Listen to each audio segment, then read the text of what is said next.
It's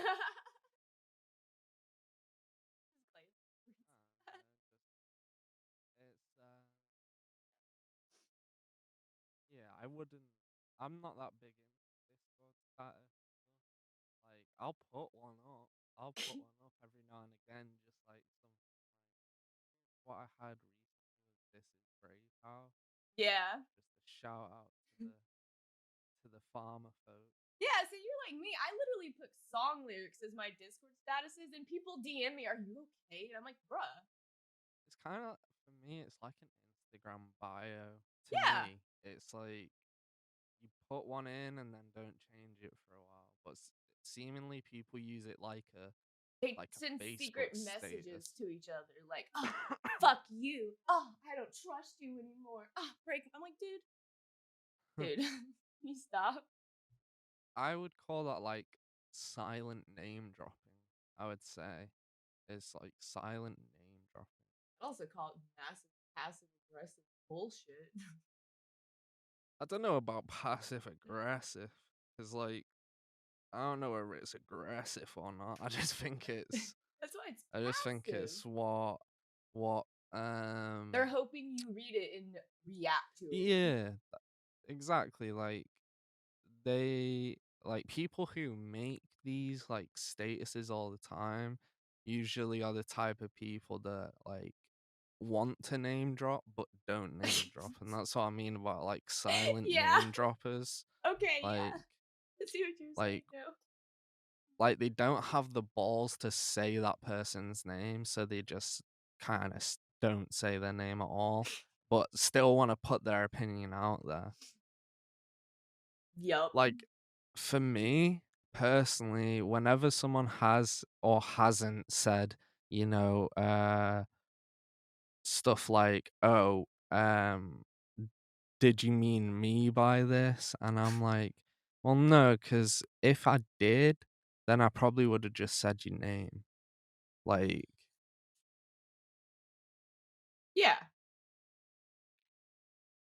It's not even that, but it's like I would have said your name, but I also probably would have told you directly to your face. exactly. Or there's been situations where I've made lots of like Facebook statuses and I'll just like at the person, like I'll tag them in the post. Like I don't care because like it's just you're looking for a conversation in public more so than like because obviously I'll message someone and have an argument with them, but it's like a next level thing if you're having this like public argument, Oh, I love public especially on arguments. Facebook. Oh, I That's love why I had it. to get off social media in reality is just constant like silent name dropping and lots of like 1,000 comment statuses where it's just a massive like open public argument. So does this mean if I go like look through Facebook for your comments and stuff, I can use your comments to be one of those people at 4 a.m. reading arguments between strangers on the internet? I don't know because probably a lot of them have been deleted, and like a lot of them are from like other people who have ended up blocking me, or like I always like got into arguments with like feminists and like different, I don't know, Oh, you were just like picking fights. kind of not like picking a fight. I'd see something and I'd want to put my comment on it, and I was one of those people that was like, well, if no one's gonna point out why this might be wrong, let me be the guy to do that. Like I can take that. Yeah. I'll take on the heat for other people when they don't wanna like put out that hot shot opinion. Fuck it, dude. Like who cares? Like who really cares at the end of the day? I mean, you're right. It's just a bunch of online bullshit. It's not like it actually. Who cares? It doesn't affect you in your day to day life in the fucking slightest. Mm-hmm. People want to act like it's literally life or death. That's true, and I think a lot of people will probably take it to the death of them, like, people I hold hella know! grudges. Oh my god, that is the most craziest thing I've ever seen is how much hatred and grudges somebody can get over somebody just for an internet comment.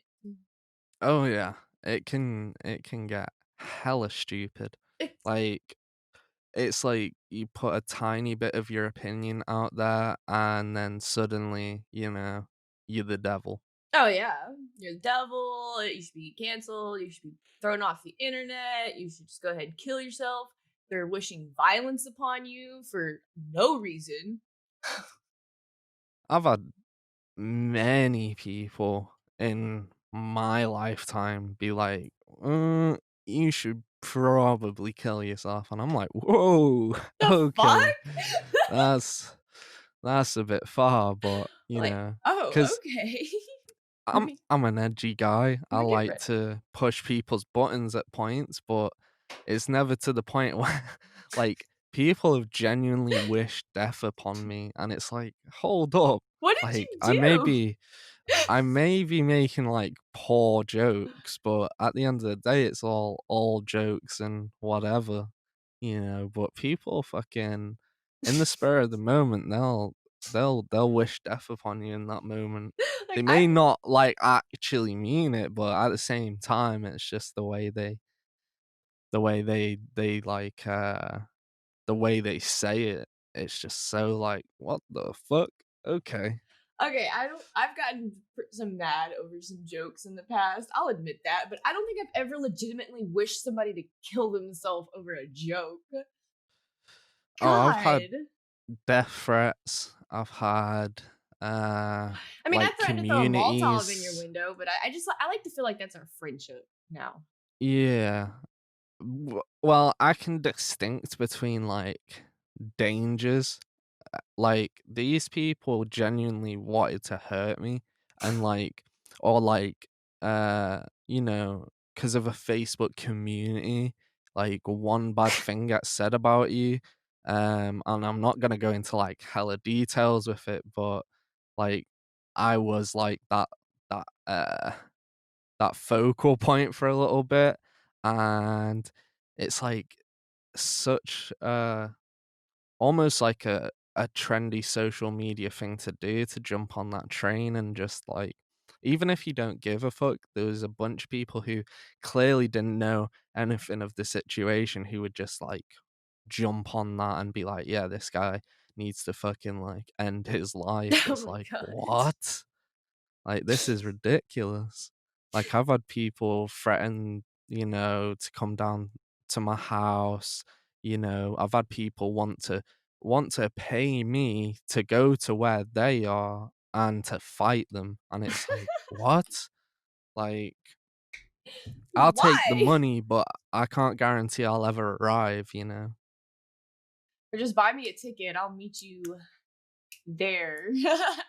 Yeah, exactly, and, like, to me personally, I just think when it comes down to stuff like that, like, I can never tell in a situation like that, is, like, everyone fucked up in the head, or is it just, like, individuals that seem to flock towards each other?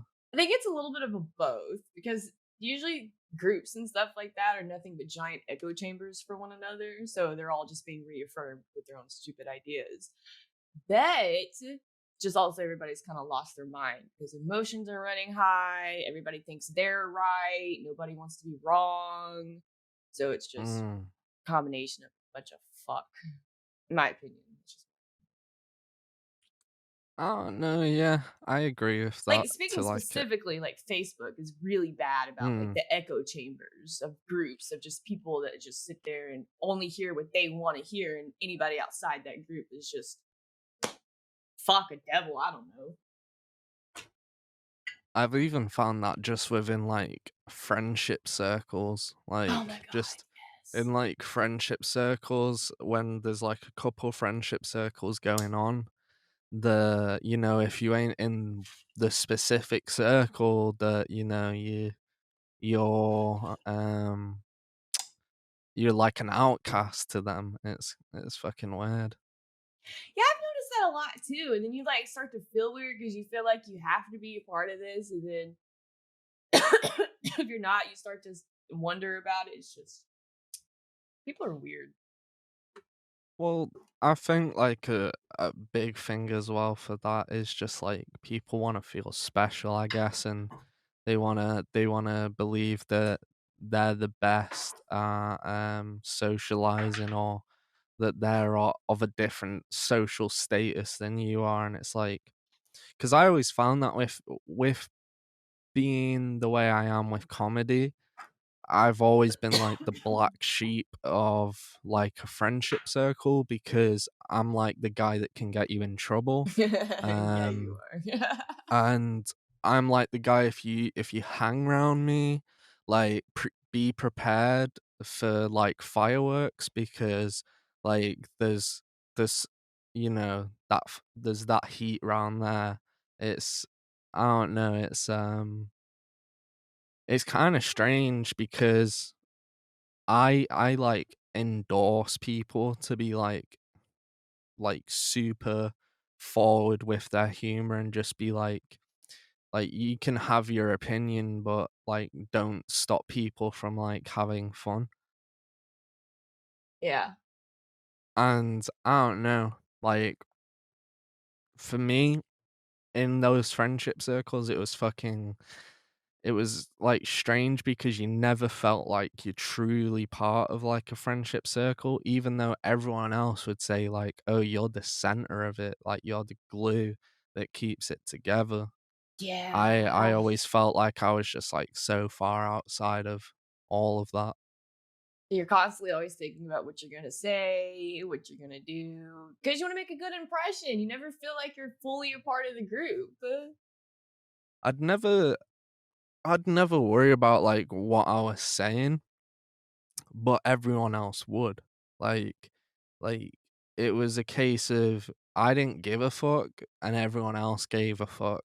Like like my really, really good friends, my homies, the boys I trapped with, they know what's up in terms of, if I say something, they've had backlash from a bunch of things I've said, like maybe not like backlash, but like fucking that people would just look to them like, why are you friends with this guy?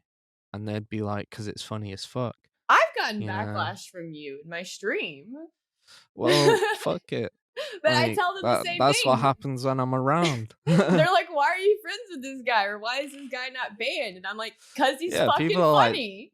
Like, yeah, go people away." are like, "This guy's gonna get you banned," "This guy's gonna get you,"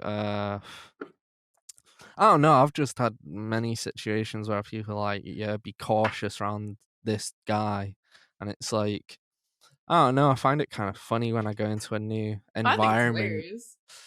'Cause people really when I go into a new environment, I know people know nothing of me, so I can, like, portray whatever the fuck I wanna portray.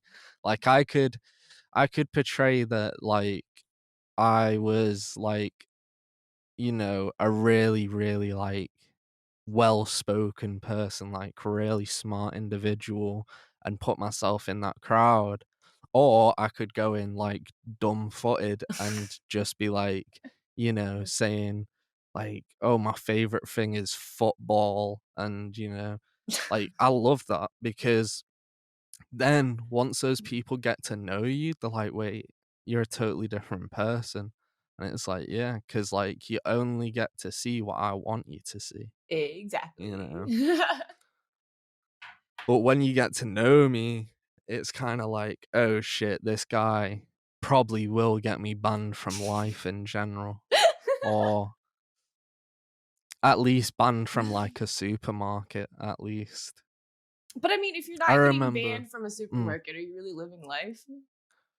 well, when you've get when you get banned from 4 supermarkets, it becomes very difficult to do your local shop, so, you know, Well, it my question is, why becomes didn't you go to a shop further away, get banned from those? Well, because that there's no fun in that. You don't go to that shop and you don't know the people there, you know? That makes it It's funnier. no, no, 'Cause they're not like, expecting it. I find humor in, like, when I go back to that store, the fact that everyone knows me for something makes me kind of, like, smile a little bit, and they're like, "No, no, no, you can't come in. You can't come in." And I'm like, "Why? Like, I'm not a fucking terrorist, bro. Like, I'm not here to, like, spread hateful messages. I just, like I'm not like I'm not a quiet-mouthed individual. Like, I will have my humor wherever I wanna have it, you know? Even if that means, like, talking about, like, I don't know, pregnancy next to an old woman in the grocery aisle, like, I don't fucking care, bro, like Why would she care about that? That was such a weird well, analogy. no, because, these old women, they're near the point of their death, they want a quiet shop, you know? They don't want They don't want people making jokes and causing hysteria in the grocery aisle. Like, no, like, person who's been a mother would ever want that. Okay, that has never been, like, a concern ever here in America. Are y'all okay over there? That you're worried about old ladies in the grocery aisle? Well, no, like, it's like they're the people who would report you for something. "Oh, report me Like, for what, grandma? A joke?" yeah, but we have, like, a different society over here, you know? Like I'm gonna get deported. like, it's different over here because, well, let me put it out there, like, I think in America, you guys get a lot of leeway when No, it we comes do. to, like, I don't know, like, doing a prank in public or something. Yeah, no, we do. Yeah. There's fucking kids running around right now putting bubbles in fountains for TikTok. That's, I think, a crime, but nobody's being arrested. It's a harmless Well, prank, but no one's being arrested, but homeless people are getting a good bath, so it's hey, you know, I didn't even think of it's that. it's a it's a positive and a negative, you know? Hey, a Like, lot of you're killing turtles, but, homeless people are clean, so, if you get more like homeless people better, then they can work to save more turtles. or they can become the turtles, who knows?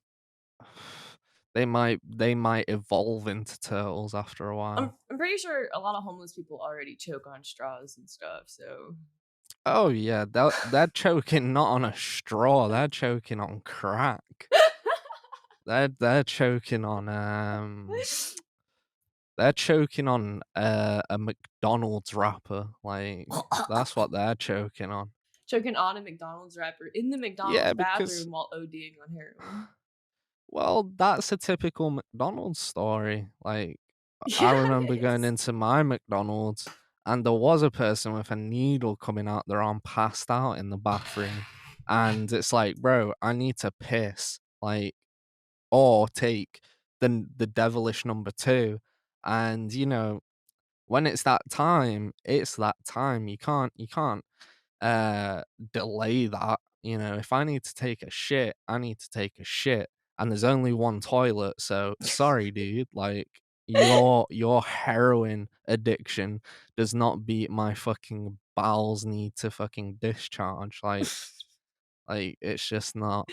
I mean, like, I've never fully understood that because I mean, back when I did like drugs and stuff like that, I had a lot of friends that would go to gas station bathrooms or McDonald's and do that, and I'm just like, how do you wh- even feel slightly why? comfortable doing that there?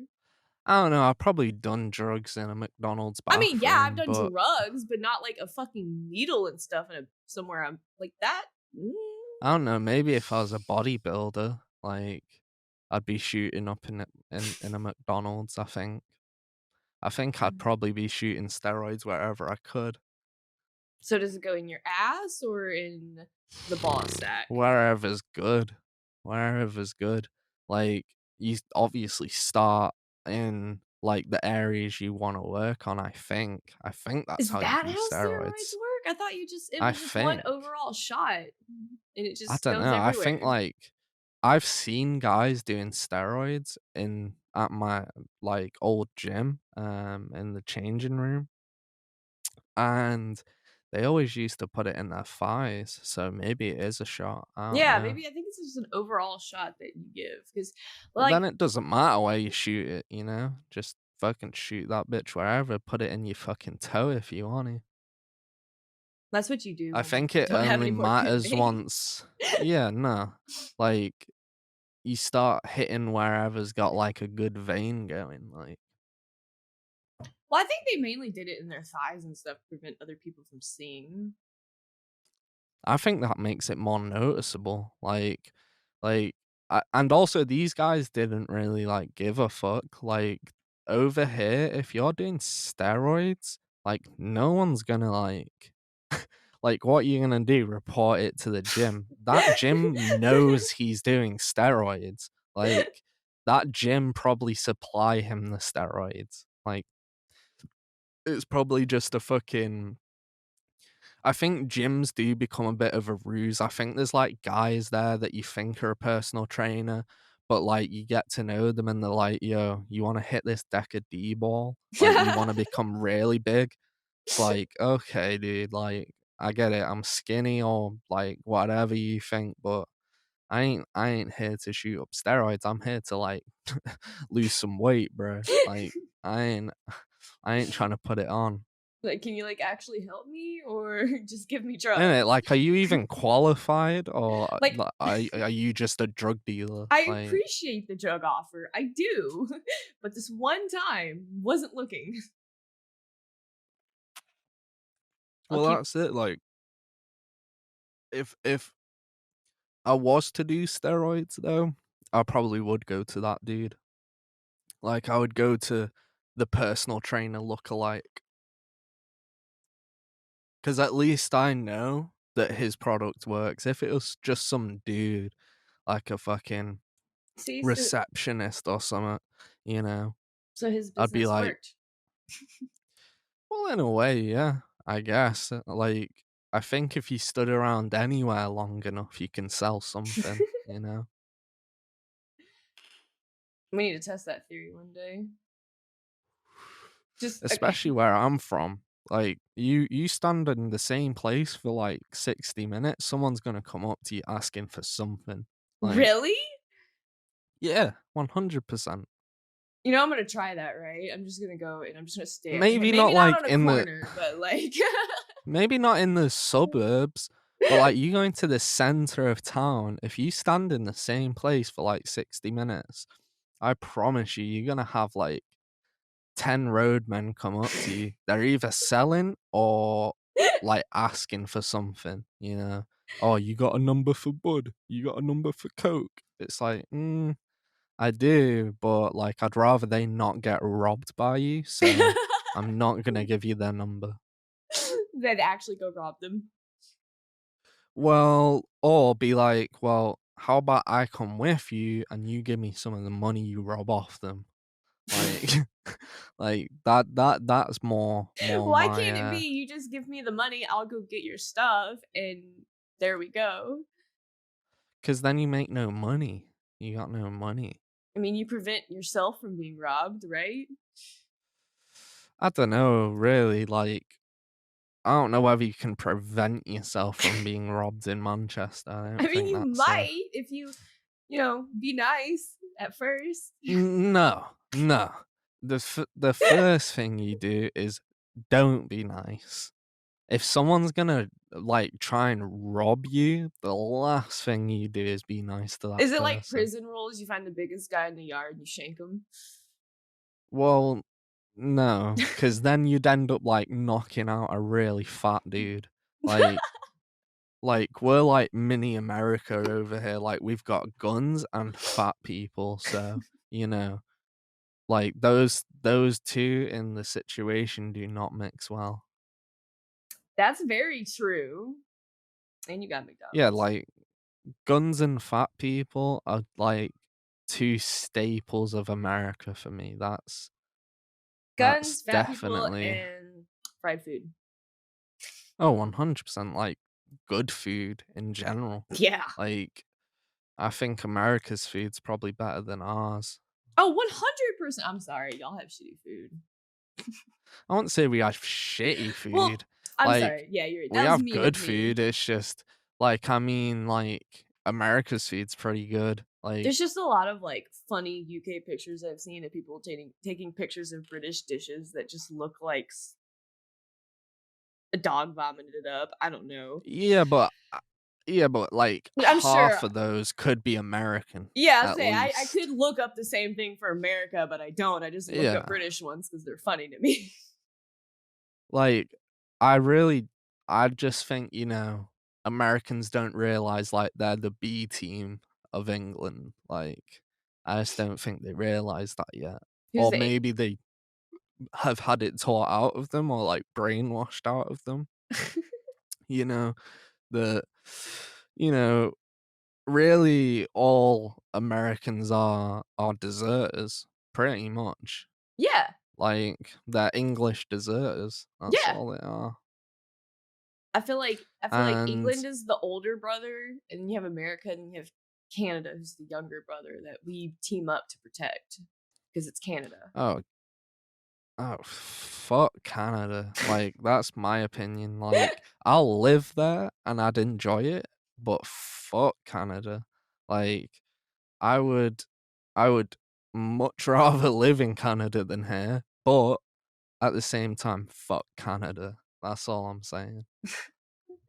Like, if you've got any bit of French in there, I don't know, bruh. That's kinda sketchy to me. It's just French has some good food. You can give them that, like French bread. Mm. That's delicious. I never eat bread. Like, bread is not something I eat. I Like, eat bread all I'm the a time. I'm a fucking grown man. Like, I need fucking meat, potatoes, and some vegetables, and that's it. Like, that's all I eat. What about Like, I don't eat bagels? anything else. You don't like No, I don't bagels? eat What the bread. fuck I is don't eat wrong with bread. you? There's Like, nothing wrong anything with that's like bread. anything that's like bread, or like an accessory of bread, like even donuts, like, I don't Accessory. eat shit. Like, I don't eat, like yeah, I don't eat shit, you know?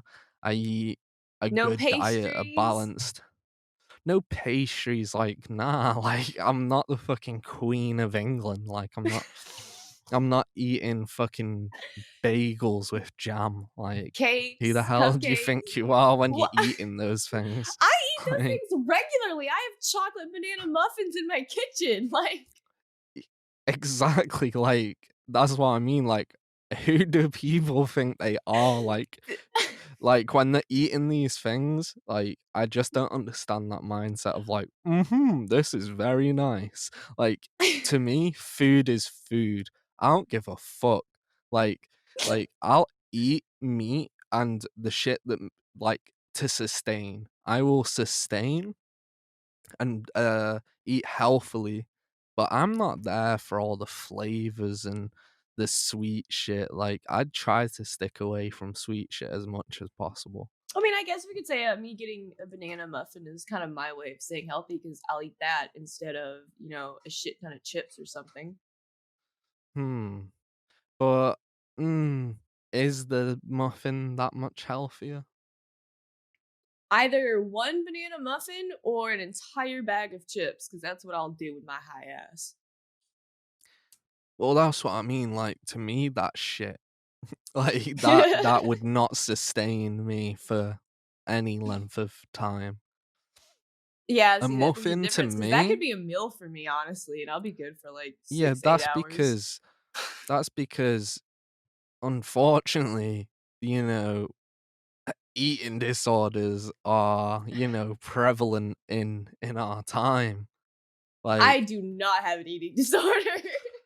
I don't know about that, but like I would say you don't not have an eating disorder, I eat you McDonald's know. every other day. What are you talking about? Well, the I thing is, survive off right? of fast food. Yeah, what? Yeah, fast food and stuff like that, I guess, but like, just when someone, like, says to me their weight, I'm like, eating disorder, you When know? have I ever mentioned my weight to you? No, but I can guess how much you weigh from, Bullshit. 100% I can, Look, like, I will be 100% open about my weight. Take a guess. 140. You are so off, dude. But thanks though for making me sound fatter. Wait, fatter? Exactly, so I assumed you were 140 or, like, 120, Yeah, right? I'm about I To think me, last time that's I a weighed. eating disorder, Yeah, like, that is bad. not if you're 5'4" like me. I'm short as shit. Oh, I keep forgetting that. Like, Yeah. cause I haven't seen you in person, So like, pictures do not make sense of how tall people are one at all. 130 to 140 is overweight for my height. So I try to maintain a weight between like 125 and 135 Well, just because I'm I lazy. can't really talk because 'cause I'm, like, 220, so, like, But you're I super weigh tall. Aren't you? You're like a six lot. something. No, no, Oh. I'm 5'11". Oh my god, I was 2 inches off. Oh. No, like, that's not tall. Like, 5'11" is not To tall. I five used to be taller. to I 5'4", used to be that's tall. taller. I used to be a lot taller. Well, What not a there's lot, like 3 inches Did taller, you shrink? pretty much. No, I had surgery on my Oh knees, yeah, you told me and about I stunted my growth at a certain point from abusing, uh not fucking steroids, I don't know why that entered my mind. For abusing like, for abusing, because 'cause I'm thinking of the gym, I'm trying to think of the exercise, squats, like, I was doing deadlifts and squats, and I abused that, and, my coach at the time and people were telling me, like, "That shit's gonna fuck you up, like, lifting heavy when you're young," and I was like, "I don't care, I want, like, the biggest legs possible," and yeah. Why? Why the legs though? Because, like, that's what I needed for my sport, you know? Like, sport for me was anything that could make me run quicker, like, over a meter or, like, over 2 meters, like, for my sport would I was like, "Hell yeah." Like, they always told me, "Just work on your legs, you don't need to be strong." Like, for my sport, like squash, if people don't know what squash is, it's basically tennis in a room, with 4 walls, you know, and you hit the ball against the wall, and, it's basically like Wall-E, but, Yeah. like, with someone else, you know? Um, but yeah, for that, like, you don't need any upper body strength really, apart from, like, conditioning. Strength doesn't really matter. Strength in your legs matters because it was all about sprint speed and turn speed and having like really strong ankles because you're slamming them all the time into the ground, which like ruins the cushions in your knees and fucks up like pretty much all of your joints. But it's a good sport. It's good fun. I mean, I like tennis. I used to play tennis a lot. So I can imagine I'd like squash. I don't know, like squash people and tennis people have always had rivalry, especially at the club I used to play at because there was a tennis team and there was a squash team. And it was kind of a thing between the coaches because tennis coaches are known for being lazy and squash coaches are known for being crazy. Like, squash coaches are nuts. Like, I've had my squash coach train me till I throw up, and I'll throw up and then go back and continue. Like, Mm, he that's my squash abuse. coach would, like my squash coach would no, he would do everything apart from, like, abuse you. He'd put you to the limit of, like, where it could be seen as Okay, abuse, yeah, that makes sense. Yep. because he was like world number 3, my coach, and I was paying him way too much money, but he was like world number 3, so I was like, I'm like at a point in his career he was. And to me, like throwing up and going through a lot of pain didn't matter to me because I just wanted to become the best player that there had been at my age. And part of that journey is, what could be seen as abuse easily, 100%. Because it's a older dude basically screaming at a fucking 12-year-old and making them throw up. Like, Yeah. that doesn't look good, but when you think about it's what I wanted at the same time, like, I wanted to be the best, and unfortunately, that's how you become the Well, best. yeah. I mean, it's like for me, like when I was in high school and stuff, we did marching band. We were out there every day in the hot sun for 10 hours. Yeah, we'd throw up from heat. He'd let us sit out of the sun for a couple hours if we threw up, but after that, you're getting right back up and you're going right back out there. Mhm. Like we're just slightly preventing heat stroke, but you're still going to work. 100%, and I don't believe there's any way you can gain anything, Yeah, uh, that's where I learned the term like delayed gratification. yeah, I don't think you can, you gotta feel the burn to earn, I I used to train myself till the point where I felt lactic acid, and Ew. once that lactic acid had Ow. kicked in, I would then do, another hour of training. Just because if you can get used to that pain and, let that pain kinda be an energy, then I think it's just a good skill for life because Oh now yeah. I'm a bitch. I'm a pussy. As soon as I feel any pain, I'm like, "Ah, ah," it hurts. I've took way too many drugs in my time and took way too many medications that have fucked up my, nerves and fucked up my central nervous system in general. Like, before when I was an athlete, I could, genuinely fucking I don't know, I could probably run straight into a concrete wall, get knocked out, and be fine. Like, I wouldn't feel the pain at all. Like, I chopped off the top of my middle finger when I was young, about 10 years old, and I didn't cry throughout the whole thing. The surgery, none of it, I didn't Good cry God. at all. Like, oh, hey, And, look, my you know, tear. yeah, my finger got crushed in a door, in a fire door, and it slipped into, I don't know what you call it, the hinge side of the door. It kinda slipped in there, and then the door closed and kinda just crushed and chopped off the top of my finger, but I didn't know, and Oh. someone went like, this girl's face just, went white and, I went, "What?" And I, turned round and half my finger's, in this door, and I'm like, So gross. "Oh, fuck." And then, when people finally clocked onto what was happening, all these girls started crying, people were screaming and shit, and I was just like, "Oh, this is not good." uh, I just kinda, said to one of, the leaders of the group, I was like, "Can you, open this door?" So they opened the door, my finger, just kinda falls off, oh my gosh.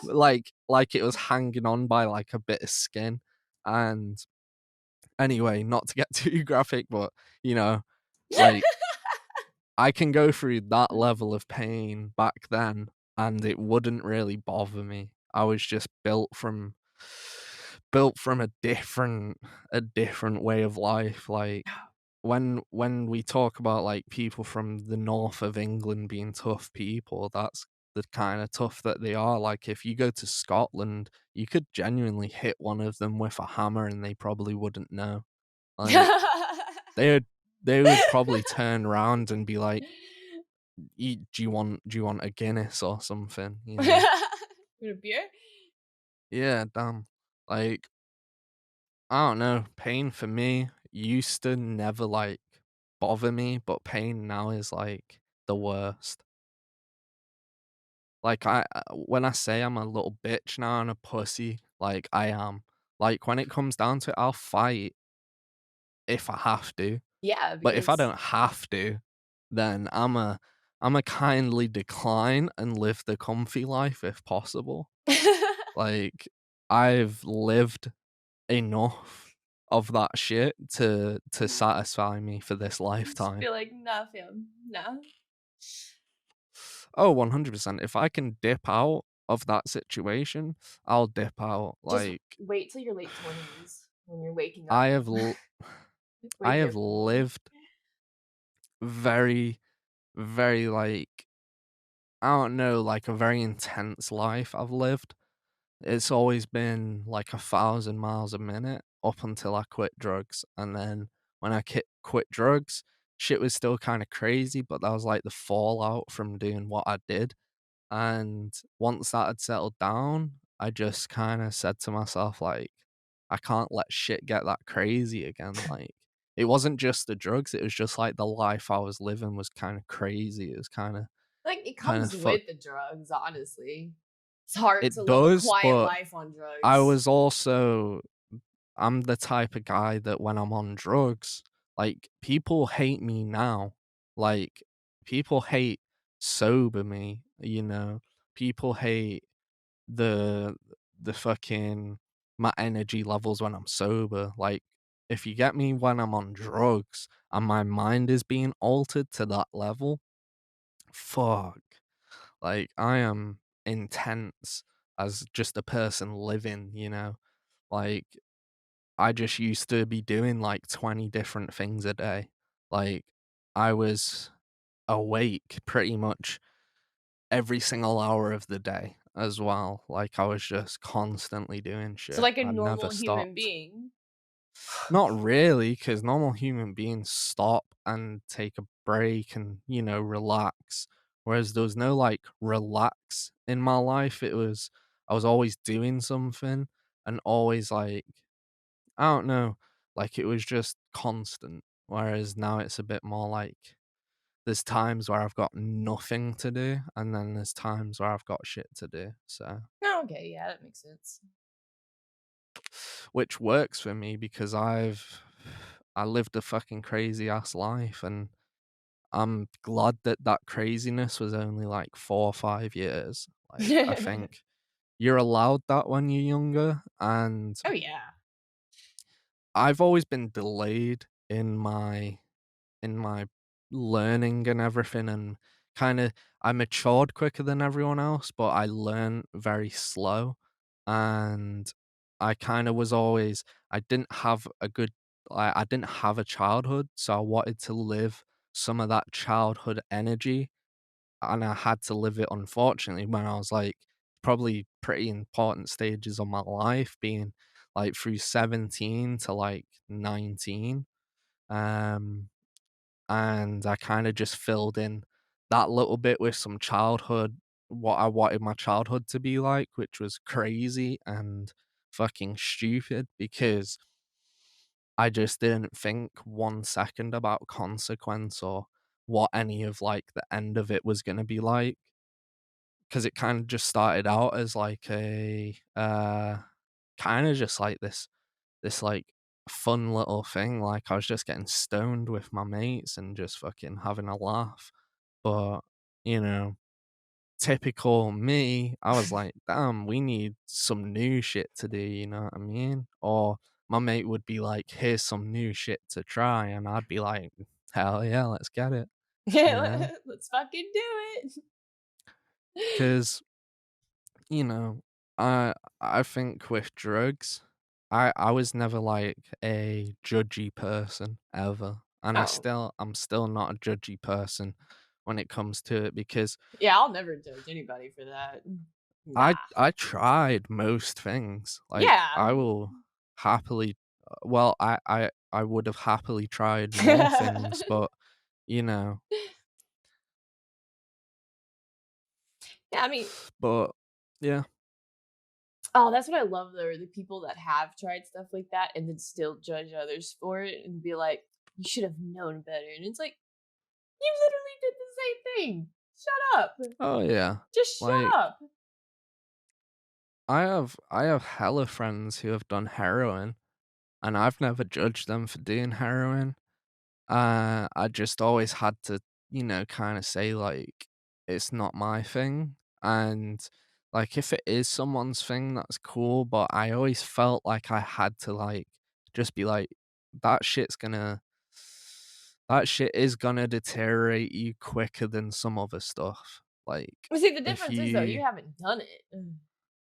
yeah, like, So you and there's many reasons why I didn't, and, like, I think I mean, which is good. the Everybody needs to only know their ones limits and stick to them.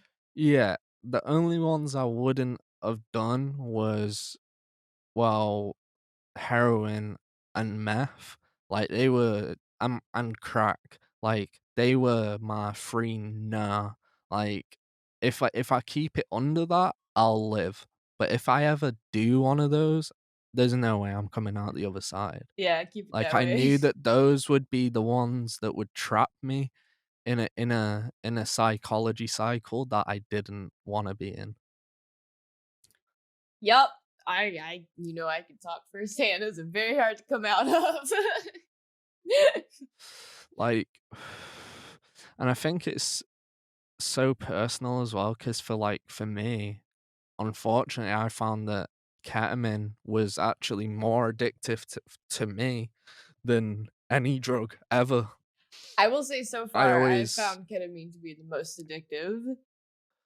I would say that, like, just because of how much I like it, I don't think it's an addictive drug by nature.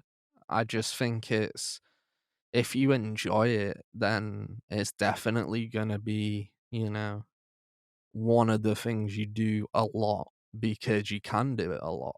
It's not like with heroin where if you do too much, you're gonna fucking die. Like, if you do too much ketamine, you're just gonna have a really weird time. You're just gonna have a Like, really weird time, my dude.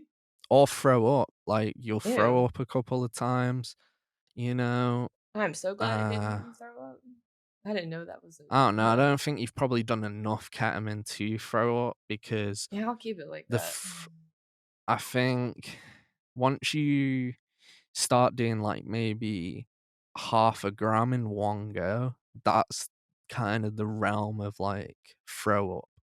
Like, if you're doing like lines, it's cool, but once you start doing like big fucking elephant trunk fucking keys, if you start doing like some shit that, would put Steve O to shame, then that's where you start entering like you've really got to control your stomach and your bowels and your bladder because it's gonna be a wild ride.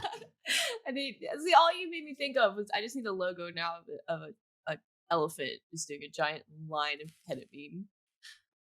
And elephants will be fine, but humans won't. Like, that's the thing, like, this stuff is here to put these animals to I sleep. know.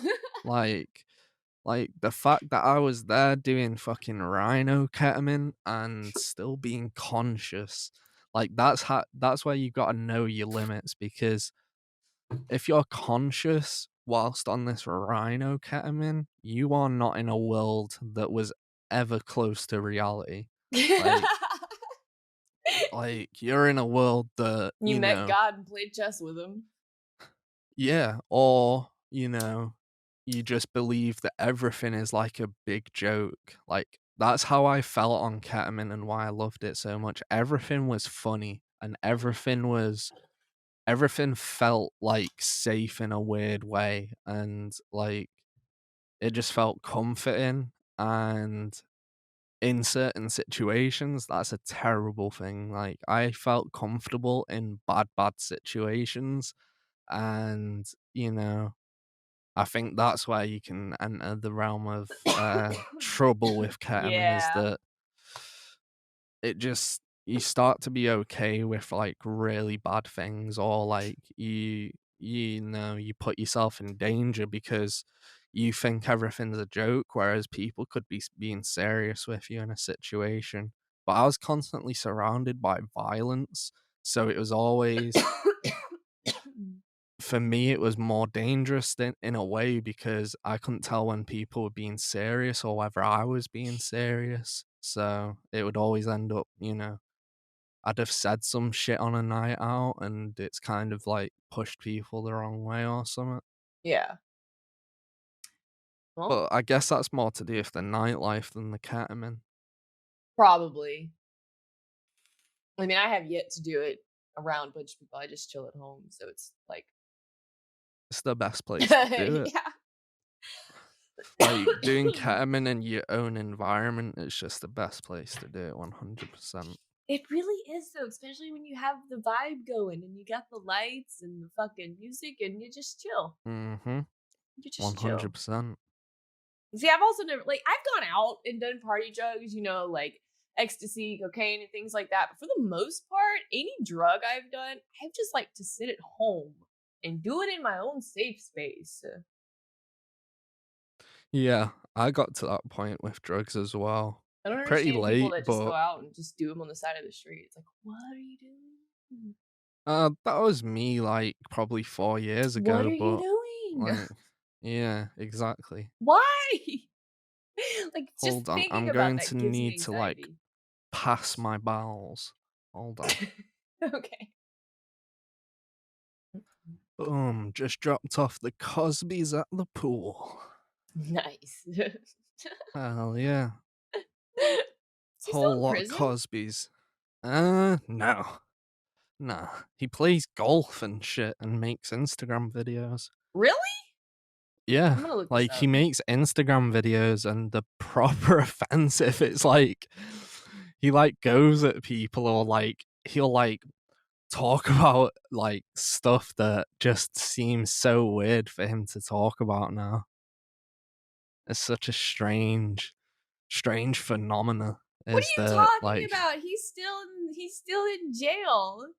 is he? Yeah. They just released a photo of What? him smiling from prison on September 4th. What?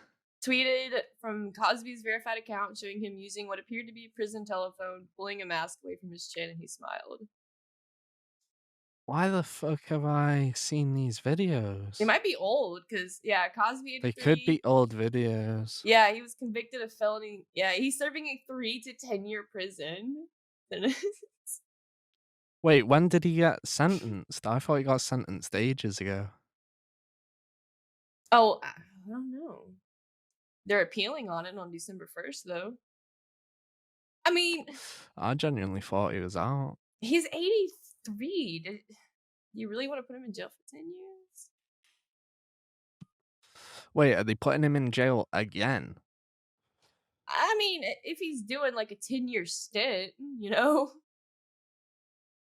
Because it really depends when he got fucking That sentenced. was like 5 years ago, I thought. Like, it's old news. Like, he's just a meme now at this Yeah. point. Yeah. Oh, I had Cosby memes from the start. They are so good. See, I've always had this theory that, like, if you live to like age 100, you should be allowed to murder one person for free. Like, you've For hit that, like, free. yeah, like, no consequences, like, no jail time. Because, I mean, like, you've lived your life. You hit, like, the end of the game. Like, you hit the achievement, level 100. Yeah, but the thing is, you can. Like, that's not like you can kill someone when you're 100. Like, that's not an issue. Like, I think, you know, you're so close to death. If you killed someone, does it really matter that much to your life? Like, I mean, you're very right. so I'm amazed like 100-year-old people aren't killing more people in that way. Yeah. Hmm. Sorry. Yeah. But I think, I think it'd be pretty cool though. if I got to 100, I don't think I'd even want to kill anyone. I'd just be like, want to kill myself more than anything. I think I'd be like, let's wrap this up. When will I'd it be end? yeah, like I actually fear that. Like, I fear that I'll All right, what if you live could like like a super long life. all right, what if you could live like 500 years, but your body wouldn't age that rapidly? Like, you'd still have like your fucking like 18-year-old body for like, you know. Nah, I'd go insane. I would go absolutely insane. God, can you imagine if people lived for 500 years? Like, another 60 years to me, that's fine. Like I don't give a fuck. Another 60 years, that's cool. Like another 80 years, that's a stretch. Yeah. Oh, But again, just wait till your late 20s. I do fear that I'll get to maybe like 80 and then the game will restart and then I'm back in it and I'm just like, fuck. Here we go again. Yeah, but what if you don't know that you're back in it and you're just trying to see if you'll make all the same choices again? That would be pretty Mm, shitty. I would make all the same choices again. So that's a whole reincarnation thing, I suppose. I'd always make the same choices. Like, I don't believe in regretting the shit I did. Like, I just believe that things happen the way they happen for a reason. That's a good thing. That's a good way to live. I've always tried to not live with regret either, because it's like once you start regretting something, that you just invite a whole bunch of negativity. There's nothing you can do about it. So why regret it? It was a fuck up. Just accept it and move on. Like, or own Yeah. it. Shit, own your fuck up. Regret is not regret is not something I've ever been. I guess like I went from regretting everything to like regretting nothing because well like my life changed dramatically when drugs just stopped. Like when I stopped doing drugs, uh like I really regretted doing them and like really regretted like everything I went through, knowing that like it was more my fault than I probably would admit to at the time. But I think then once I got past that, I like dropped all the regret and was like, fuck it, that's part of my life. Like Yeah. it nothing I can really do to change it. All I can do is try and stay steady on the path that I'm trying to go on. That's pretty much how you gotta live with it. Good gosh. It's fucking hard though. Like I just had to kind of admit to my group therapy that, the way I use CBD to because everyone was like, yeah, it's fine, like it's okay. And I do believe that for most people it's okay. Yeah. But I believe for me, I've kind of got to stop because it is kind of a relapse because it's using it in the same way I would previously use weed. Um, and it costs money and it also is so addictive to me. Like it's something I'm easily addicted to because it's the same experience, except for me, it's comfortable. Like if I was to go and smoke weed, it wouldn't be a comfortable experience. But when I use CBD, I smoke enough of it, you know, a lot of people out there will claim, oh, it's non psychoactive or whatever. That's fucking bullshit. Like, try this shit yourself. You know it's not. Like, when you're taking the shit, that oil, then yeah, maybe it's not psychoactive. But when you're smoking flower, like not all flower is 100% regulated. Like, and especially the shit that you get over here, like it's not technically legal to have it in the flower form because they can't regulate how much THC is in it. So to Yeah. someone like me, it definitely like, if I smoke enough of it, I could give myself a panic attack, 100%. How do you know you're not just Like, getting THC? well, that's what I'm saying. Like, that's what I'm saying. So, like, it is one step away from weed, and to me, weed is a Well, relapse. because I mean, Like, I legit can see CBD as being helpful, but I see the cost mm, thing as being detrimental. But because like you said, it doesn't give you the uncomfortableness mhm, high of weed, but it does the mhm, things like helping your pain, helping your anxiety, which is mhm, what it's intended to do. It's like a mhm. medicine, not a drug. Up to a point, but like, the thing is that for me, it's an addiction, you know? I mean, I get It's that. like, I always wanted when I had to stop smoking weed, like, this is a thing that people don't understand with my journey with weed, is that my brain made it so that I had to stop. I never quit. Like, people always ask me somehow, like, "How did you quit smoking weed?" And I'm like, "Personally, I didn't." Like, I never quit. Like, it wasn't something I had ever planned to quit. It was something that I had planned to do for the rest of time, even when I came off drugs. Um, but, panic attacks arose with it, and I was just unable to do it without it being super uncomfortable.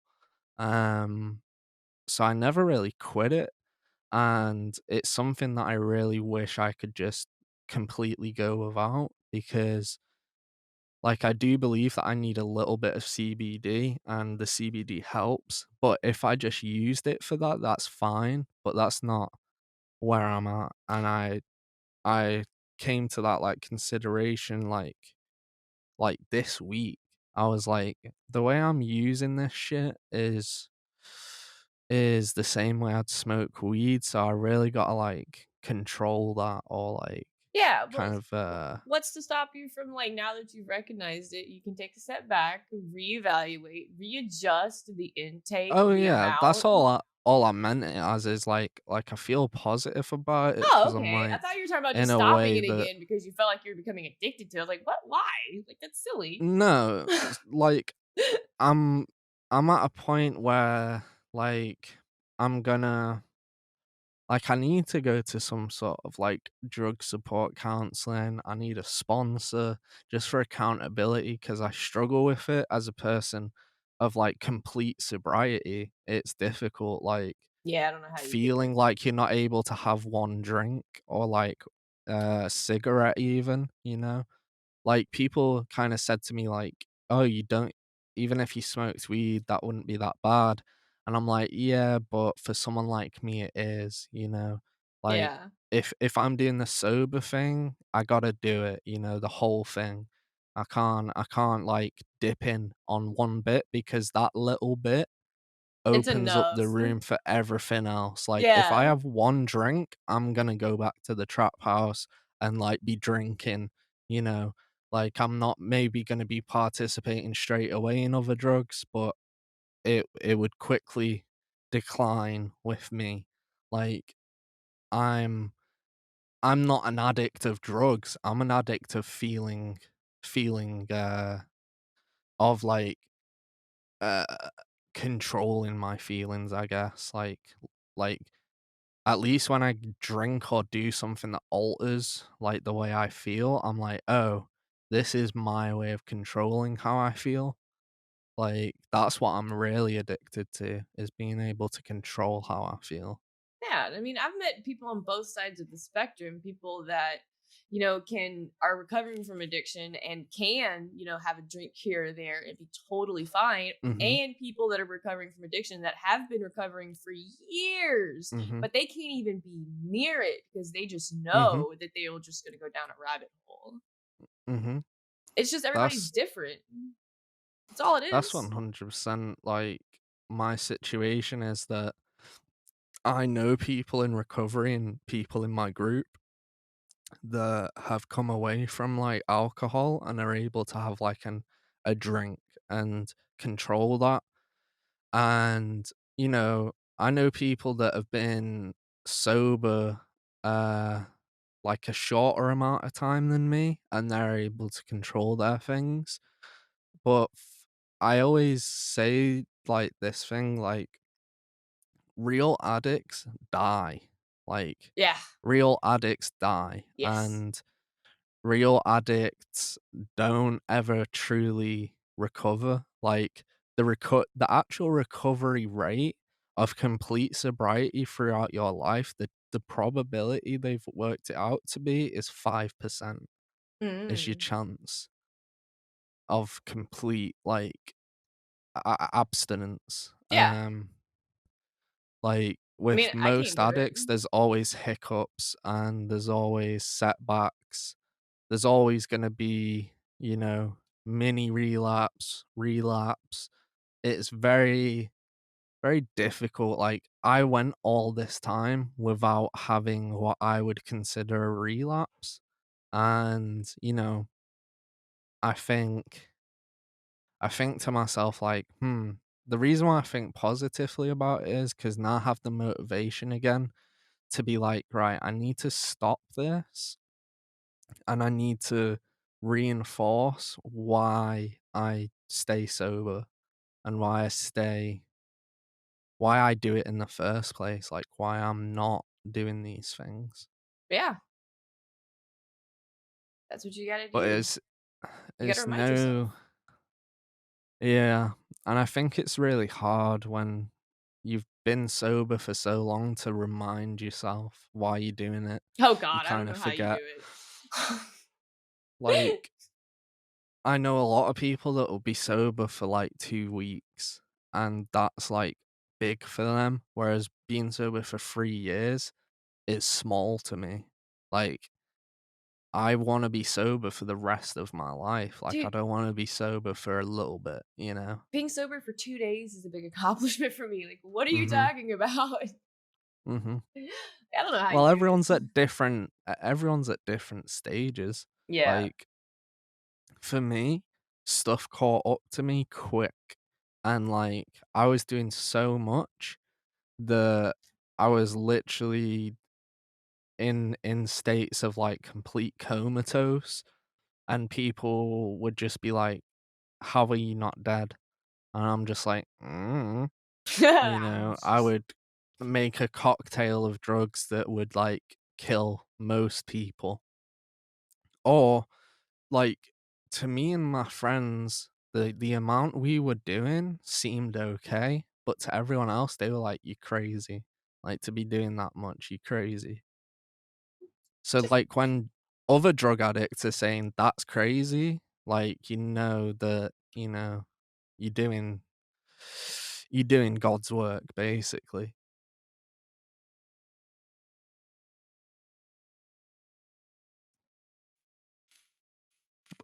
Because I don't know, like, if a drug addict is telling you you need to chill out with drugs, it's like, fuck, like, motherfucker, you do this much, and it's like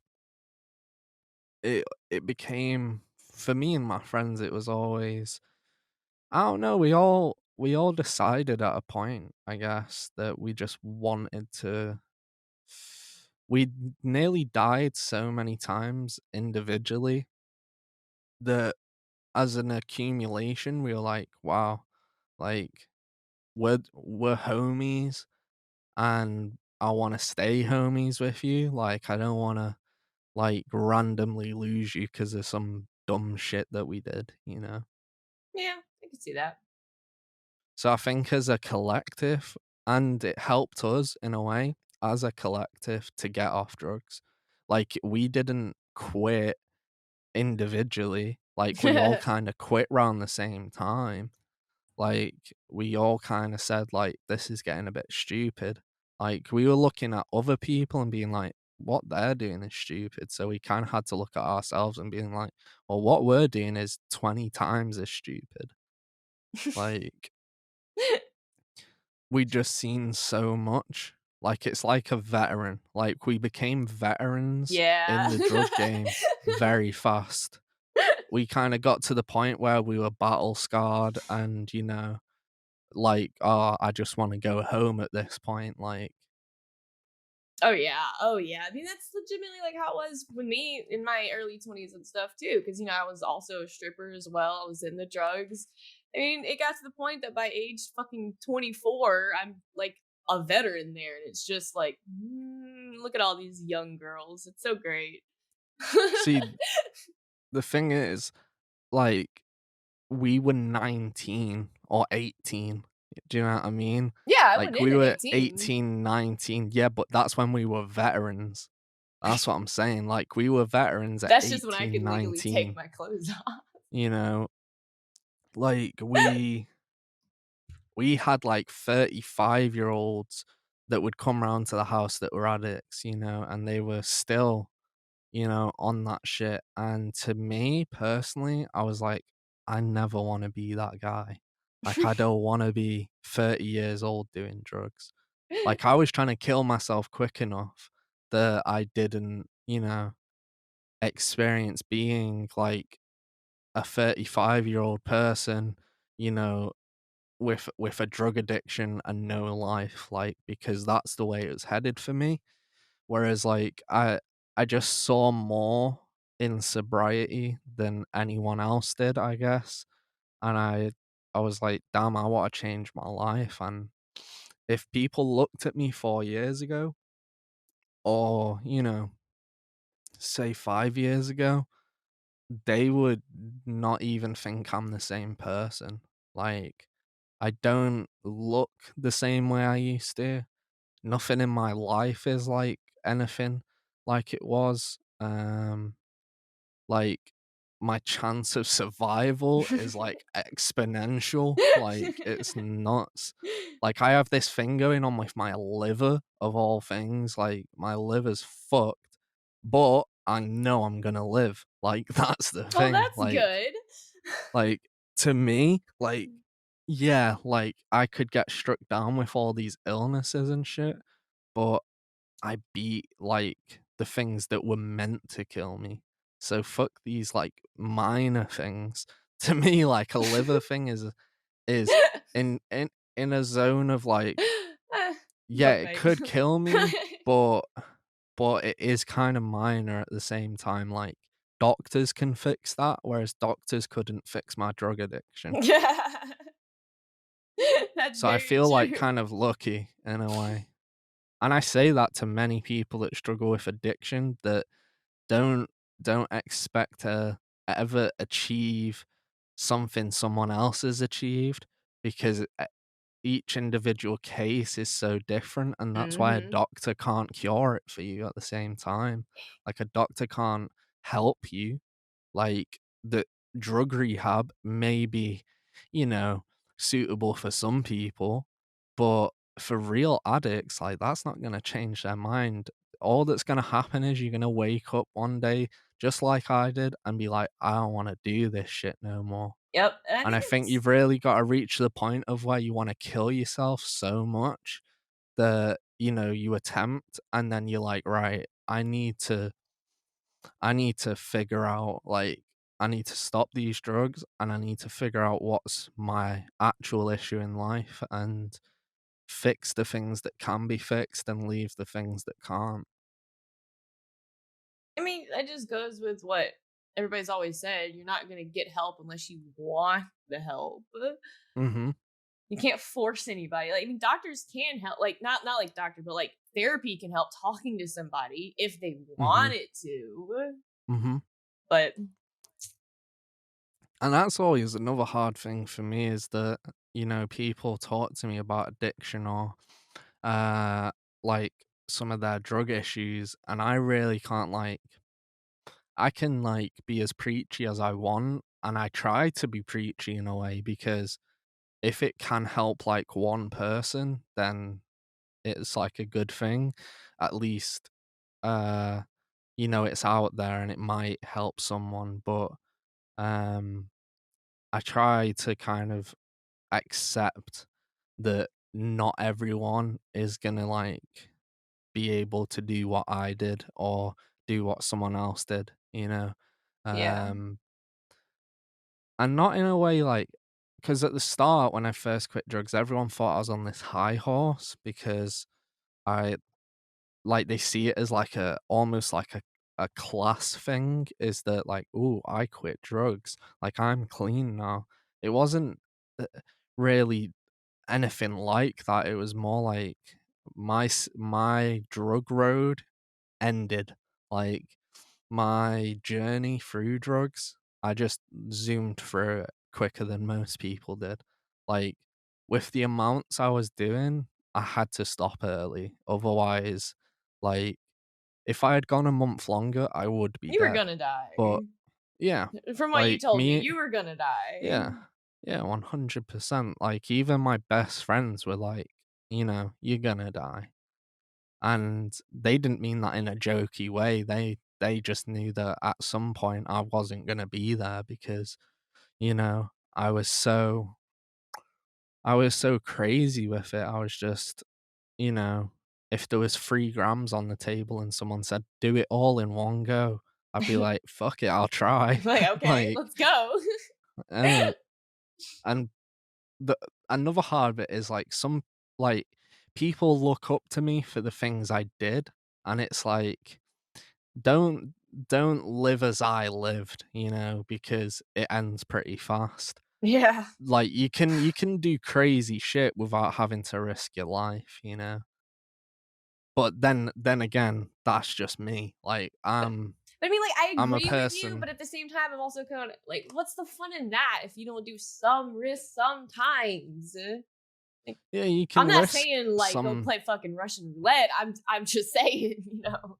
Yeah, there's a risk, but there's a guarantee as well. There's my guarantee of if you do what I did and want to do that, and you're gonna like go ahead and do that, you're gonna die. Well, yeah. Like like I was so lucky. Like I got out of it, and you know, my body was still in a state where I could repair, and I don't have that many health complications, but I do have quite a sum of like mental health issues and physical health issues, but uh like I've still been quite lucky, and I wouldn't say my life is like anywhere where I want it to be mentally, physically. Even still, like it takes a long time to like fix the issues that you created in such a short time. Like, it amazes me that I only did drugs for, like, 4 years, and I'm 3 years sober, and I still don't feel like I've even really got a grasp of, like, "Oh, this is the rest of my life." I don't think you Like, I ever still will feel though. tethered to it in a way. Well, see, even I mean, even me at fucking 28, it's still the older you get, you don't feel like your life is in more control. You're just more, what the fuck is happening? I'm just older now. What? Yeah, like, I there's, like, hmm, Like, I've I even met wanna be 60-year-olds able that say the same thing. Like, I wanna be able to be at a point where I can say like, "Oh, maybe I could have like a beer and not go crazy," but, you know, see, that would be nice. I don't think that'll ever be the case. It might with hard work and, dedication and Mm, I commitment. just know that if there's a person who really enjoys getting fucked up, it's me. But, like, at the same time, I have kinda changed over these 3 years to a point where I'm like, do I really wanna get fucked up? Or do I just want whatever I'm thinking about not to be there? And I think that's genuinely the secret of, like, sobriety is, like, just wanting to be able to resolve your issues in a different way.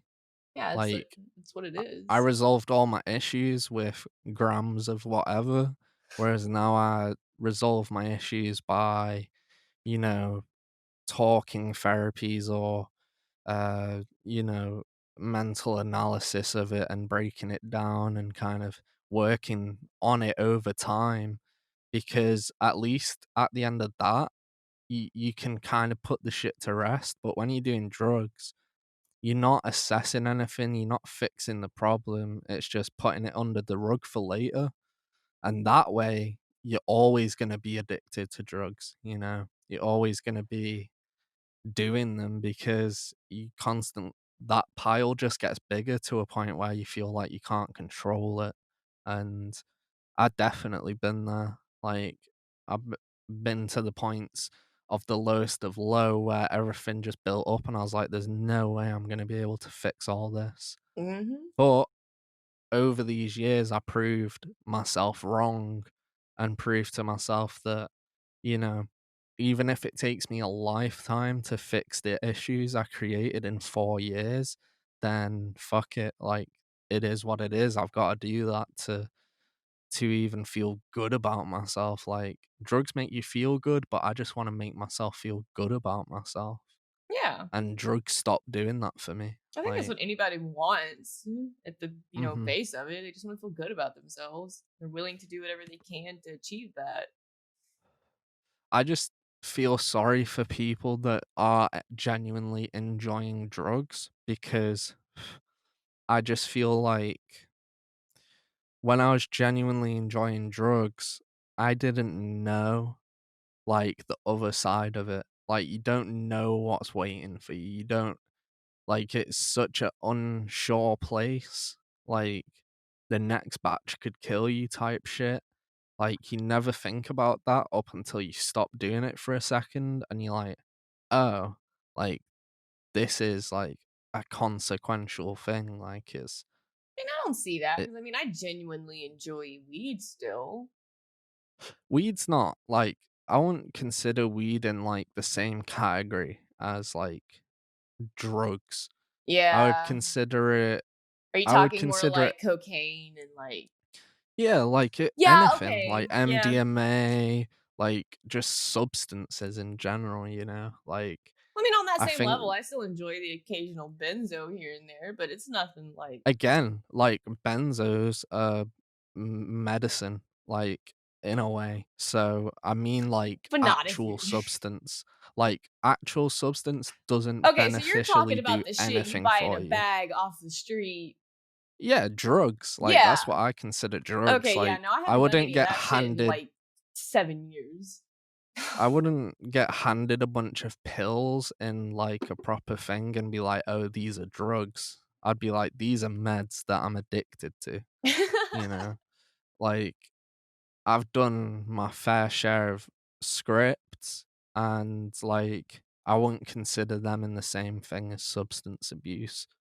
Like, I feel like they're 2 different addictions because, like, one is actually, if you did it in a reasonable amount, is helping you, but, you know, substance, cocaine does not benefit you at all.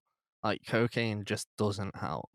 Like, it may feel like it helps, but in reality, it's just crippling you as a person. Like, the same way, like, with MDMA, oh, it helps me have a good time. Yeah, you might have a good time on it, but without it, you can't have a good time. So it's like, it's not actually helping you, it's helping its own addiction, you Yeah. know? But that's the way, like, I'm also a big I believer that if you can handle it, you can do things in moderation and be fine. If you can yeah, but handle it. that that's that's then not a person who's an addict, and I don't can even think about people who aren't addicts because to me that's not an issue. Like, I only look at what I, like, perceive to be issues, and, like, I think people who are just, having fun on a weekend, like, that's cool. Like, you know, live your life and enjoy it. But if it's an addiction, it's not helping you at Yeah. all. And that's how Like, it was for me. Had the addiction, early years, completely sobered up, like mid 20s, and then I finally was able to, go back to smoking regularly and drinking regularly. Not regularly, but occasionally, and I'm fine for the most part. well, that's it. Like I say, when, like, For the most I part. say, like, oh, I'd love to have a drink, I say all power to people that can drink. I just think for me that if I touch anything, it becomes an addiction. So gotta like I gotta like think of like Got that addictive healthier personality. things. Oh, more than that, it's like in my DNA. Yeah, because I have the It's same literally in one. my DNA. I have to watch it bad. Like, I'm so addicted to Jewel pods, it's unreal. Like, I fucking use like I could use 4 Jewel pods in a night. Like, I'm so addicted to nicotine, like, it's unreal, like, I'm sat here with 3 vapes on the go, and I have now these nicotine pouches, which I fucking love. They're kinda like snus, but, like, without the tobacco. They're fucking great. So here's my question: how come you don't see nicotine on the same level as anything else when you 'Cause clearly have the nicotine isn't most gonna kill addiction to me. that? True, but it does have some bad. I mean, not really. It does do tiny things like constrict your blood vessels, but other than that, pretty harmless. I do see it as a problem, 100%. Like, people probably presume that, like, because I do it, that I don't, like, see it as an issue, but it's something that's, I guess, holding back. Like, I use nicotine to hold back those thoughts of doing anything Yeah, else.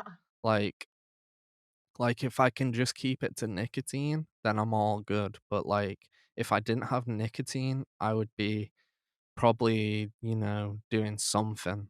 I'd definitely be doing something. I'll be out murdering somebody. Like, they even said that fucking 70% of addicts find it easier to cope with in remission, with nicotine, like smoking or vaping or whatever.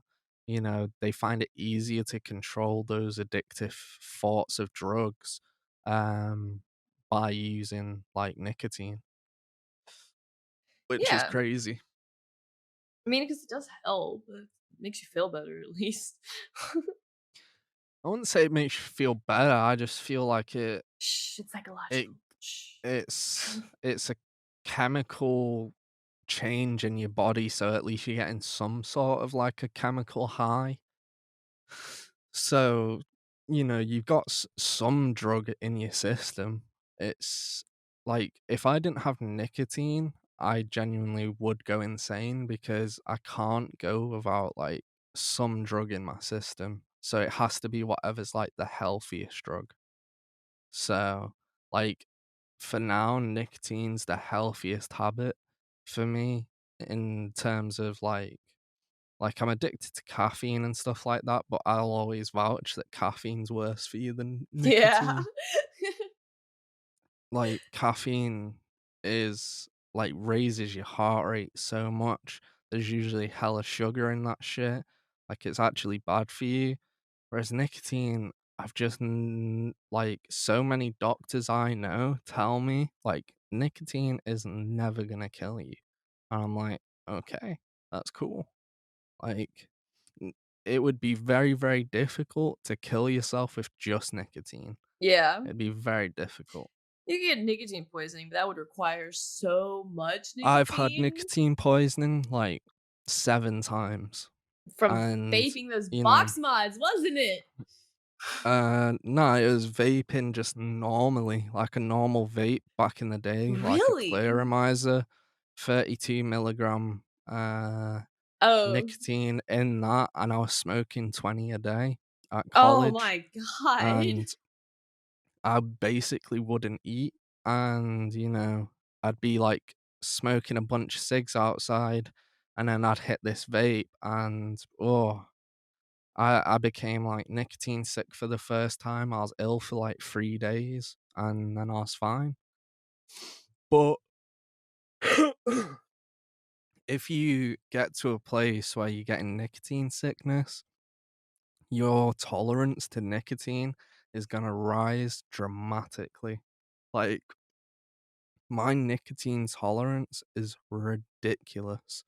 Like, I'll put one of these fucking nicotine pouches in, and I'll still vape. Like I'll be hitting the Juul with a nicotine pouch in, like, and it'll just about get me going, like, I'll start to feel a nicotine buzz. Nicotine buzzes. Those are nice. I've not had a nicotine rush in the longest time, like, I'm just so tolerant to it. Just go like a day without nicotine, just see what happens.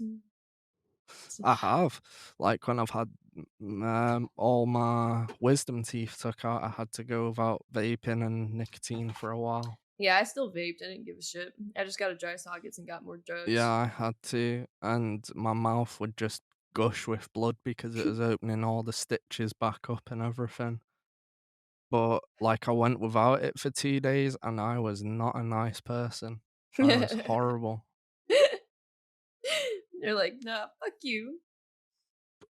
Like, nicotine to me is fresh air. Like, it's it's oxygen to me. Oh, Like, yeah. if I don't have nicotine at this point, it's game over. Oh, yeah, like, these little disposable pods, I go through at least one a day. Like, it's not even a joke anymore. Like, I'm about to just go buy another vape because I'm wasting way too much money. Fuck it. Like, I would suggest getting something like I have, like, a something with a tank Yeah, that you that's what I can was get Nick looking at. salts for. I think I was Get Nick salts and a little tank and then just change the coils, that's what I do. That's what I was thinking about doing. I was looking at I use a some. Juul on the side, but the Juul's so expensive, but it is the best, in my opinion. Well, I like the flavors though, so fuck the Juul. I don't give a fuck about flavor, I just need that real nicotine, and, like, I hate the other flavors by Juul, tobacco only. Like, I think that golden tobacco is just beautiful. I fucking vape that shit, and boy, whew.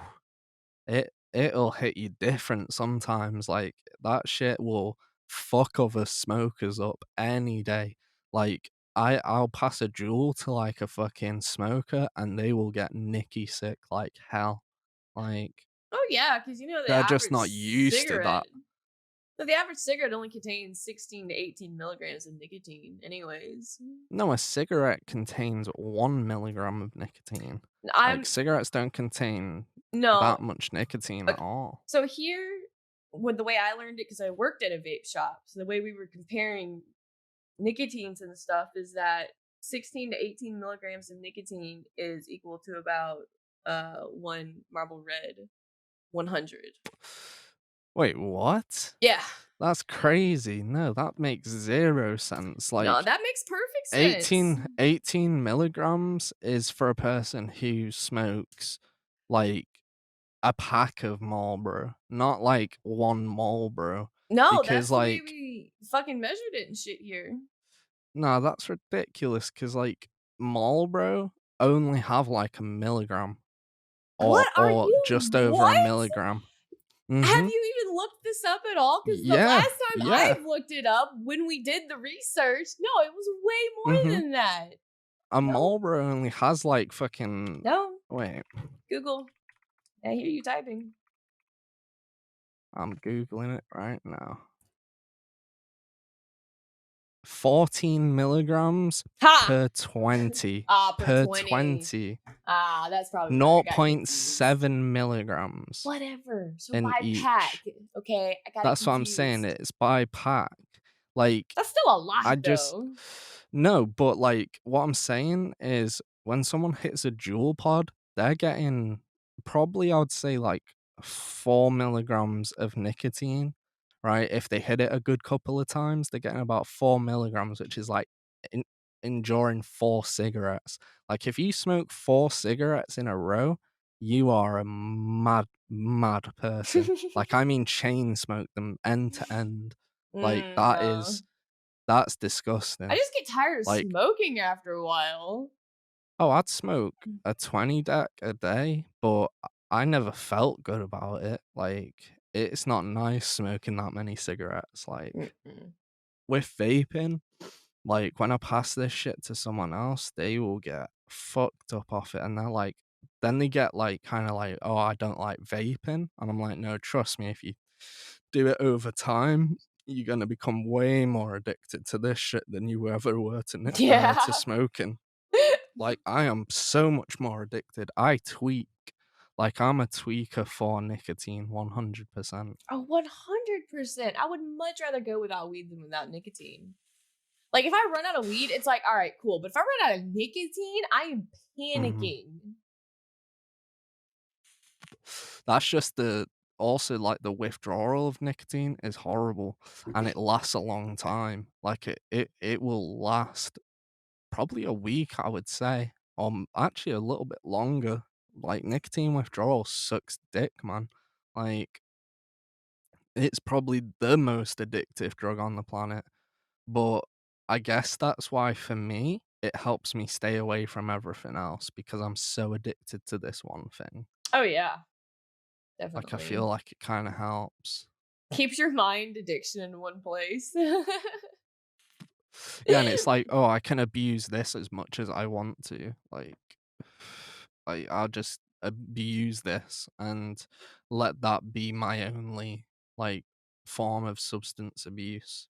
I mean, hey, it's the healthiest one you can But choose. even still even still, like, I think to myself, like, when I'm 30, I really need to stop vaping. I really need to, like, stop nicotine. I mean, like, nicotine's just not really something that, like, I wanna be addicted to my whole life. It's just something that whilst I'm recovering from, like, a heavy amount of drugs and heavy amount of, like, medications and shit, I think it's just something to get me by. That's pretty much all it is. Like, when you're younger, it's all like, "Hey, look at me smoking," but then when you're older, it's like, "Oh god, I need this to survive."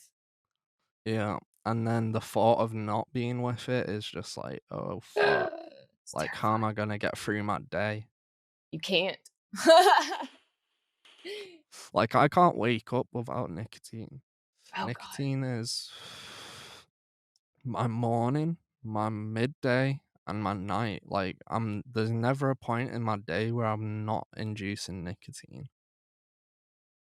Like, if I wake up and don't So, have nicotine, I'm probably not gonna get out of bed till I do.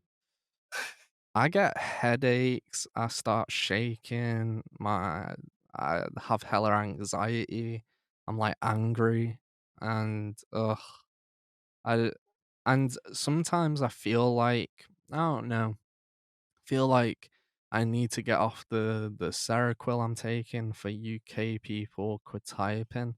Like, the quetiapine that I've been taking for such a long time now, that's also something that I've just gotta get rid of because I feel like it's just this zombifying drug. Yeah. Yeah, it sedates me enough that I can go to sleep, but it, like, ruins my creativity, it fucking, Like, I will say makes me gain hella weight. yeah, as It's much as just Seroquel was, like, a miracle drug holds me for back. me, yeah, it did the same thing. Like, did so much good for me, but at the same time, it did so much bad. Gained weight, I was just zombified. You can't function if you don't sleep properly. If you don't get enough sleep, you can't function the Mhm, next day.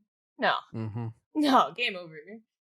I couldn't go to school properly because I couldn't function in class to pay attention. Yeah, I don't know why I put up with it still, but, like, I'm still at that point where I'm like, if I don't take it, I get nasty side effects Yeah. or, like, withdrawal effects from it, like, it's horrible. Like, withdrawing from quetiapine's so fucking bad. Seroquel Like, is the one. I Good. made, like, a YouTube videos about it, Yeah, like, I watched about that. the withdrawal, like, and people are like, "Yo, how are you feeling now?"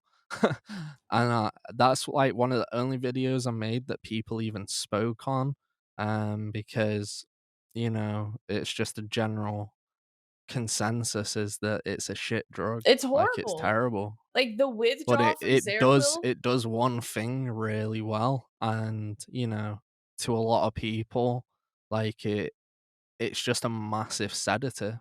Yeah. Like, it's not a sedative in terms of, like, a benzo feeling sedative, it's like a heroin sedative. It's like it just blocks your mind from creating anything that could even slightly make you awake.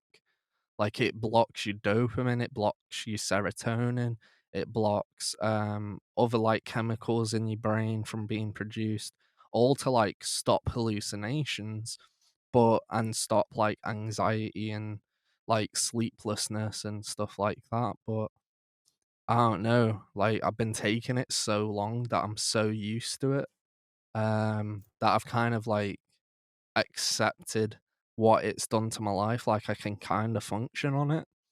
But I was on pregabalin, and that's even heavier.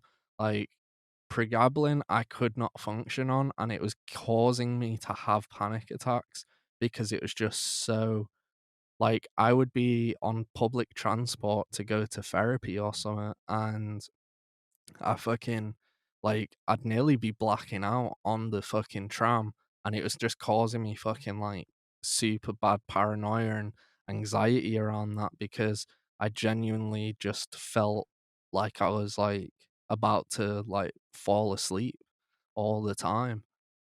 So I had to stop taking that. It was also the most addictive drug I've ever took in my life. Pregabalin is the devil's drug. Never take it. It's the shit they give cancer patients to stop their pain. Um, it is honestly the devil's work.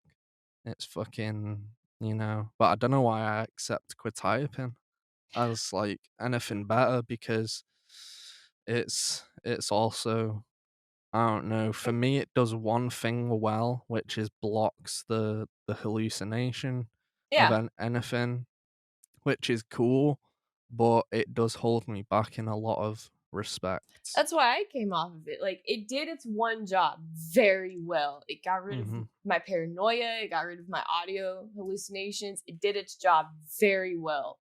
But everything else mhm. was just such a detriment that I couldn't. And then the withdrawal itself is so bad that that alone made me decide to never take it again. You know how bad that has to be? Oh yeah, like I'm on duloxetine and quetiapine, and if I Mm-mm. go without one or the other, like for one day, oh man, like I get so like seasick. I get like these nasty like judders down my spine and I just feel so off balance and I feel like hot flashes and brain zaps and all kinds of just horrible shit. And then when I take it the next day, I feel fine. And I'm like, this is not good. Like this is not a good drug. Like I it's mean, it's doing keeping me its job more though. balanced. It's keeping me more level. But like the thing is, some of my creativity is in my hysteria and in my craziness. Like, there's something about me, like, I'm a naturally crazy person, and it stops that, which is cool. But, like, also, there's something very me about being crazy, and, like, I just feel like it's holding back that bit of me that is super creative and is super motivated and is like all these things I wanna be. Well, But there's also a lot more mental health issues without it because I end up, in manic depression states and just crazy like states where, you know, without medication I'd definitely be dead. oh Like yeah. 100%, but I definitely am getting to a point where I'm like, "Oh, I think I could cope without, like, this ridiculous amount of fucking sedative in my system." Because I'm I think doing a you shit ton could. of CBD as well, Yeah. like, that actually increases the amount that's being produced in your body, so I'm here ripping hella CBD, increasing the dosages of stuff that I'm already on the max dose for, like my antidepressants and shit. And then when I go without both, I'm like, "Fuck." I'm, like, hella fucked up. Like, it is horrible. That's why I wanna kinda quit everything. Like, I wanna just stop the excessive CBD taking, the excessive amounts of medication. Just I wanna live naturally I for a bit. mean, I don't wanna be you could always just try for a reset. Do that and just reset your system. And then if you need to introduce things later on, whether it be medications or That's what we're CBD, working on. That's what I'm working on with my doctor is he's had this super long plan for me to make it as like beneficial as possible. So like I stay on medication for a long time and then it takes me a while to come off it. But once I come off it, that's it. That's like you've got the most out of the medication that you ever will. Like if you've been taking something for 3 years and it's still not like you feel like you're not benefiting from it, stop taking it. Well, yes, but It's not and gonna get no. any better. I It's don't not gonna get any better. Well, no, because like for like my Zoloft for me, that just that because of my particular chemical imbalance, I will Mm, never produce the stuff. So the Zoloft would help me live a normal life, feel mm, normal constantly. So I could mm. keep taking that for years and be fine. I just didn't want Yeah, but to. do you? No. That's what I'm saying, like, I stopped it when I stopped people the Seroquel. There was no point.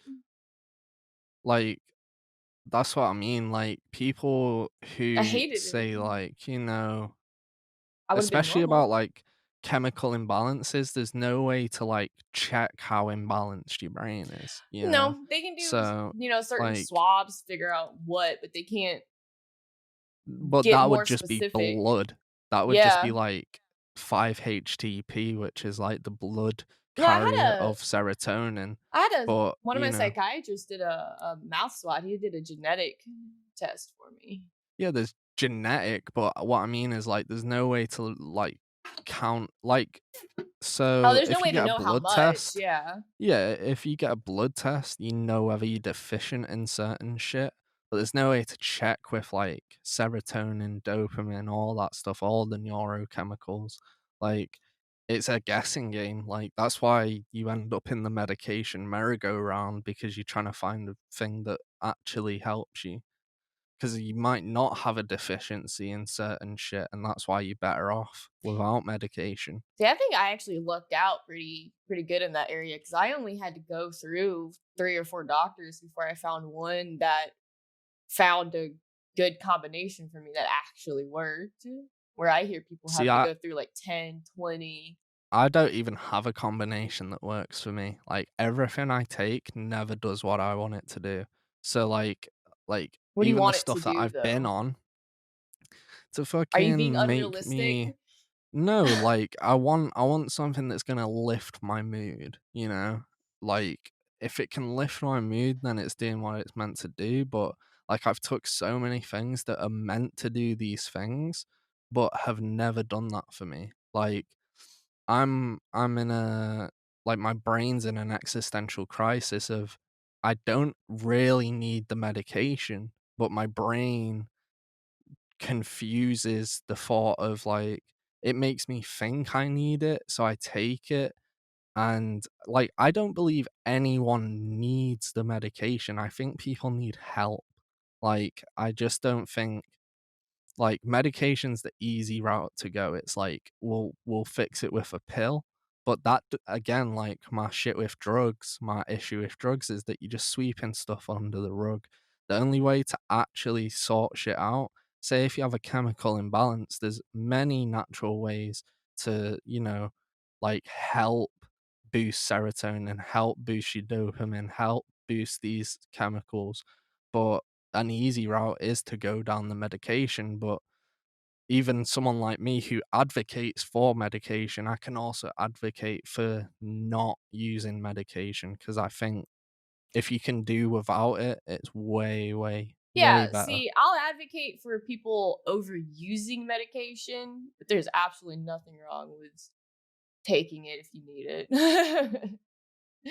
No, there's nothing wrong with taking it. I'm just saying, like, I don't believe anyone who needs it actually needs it.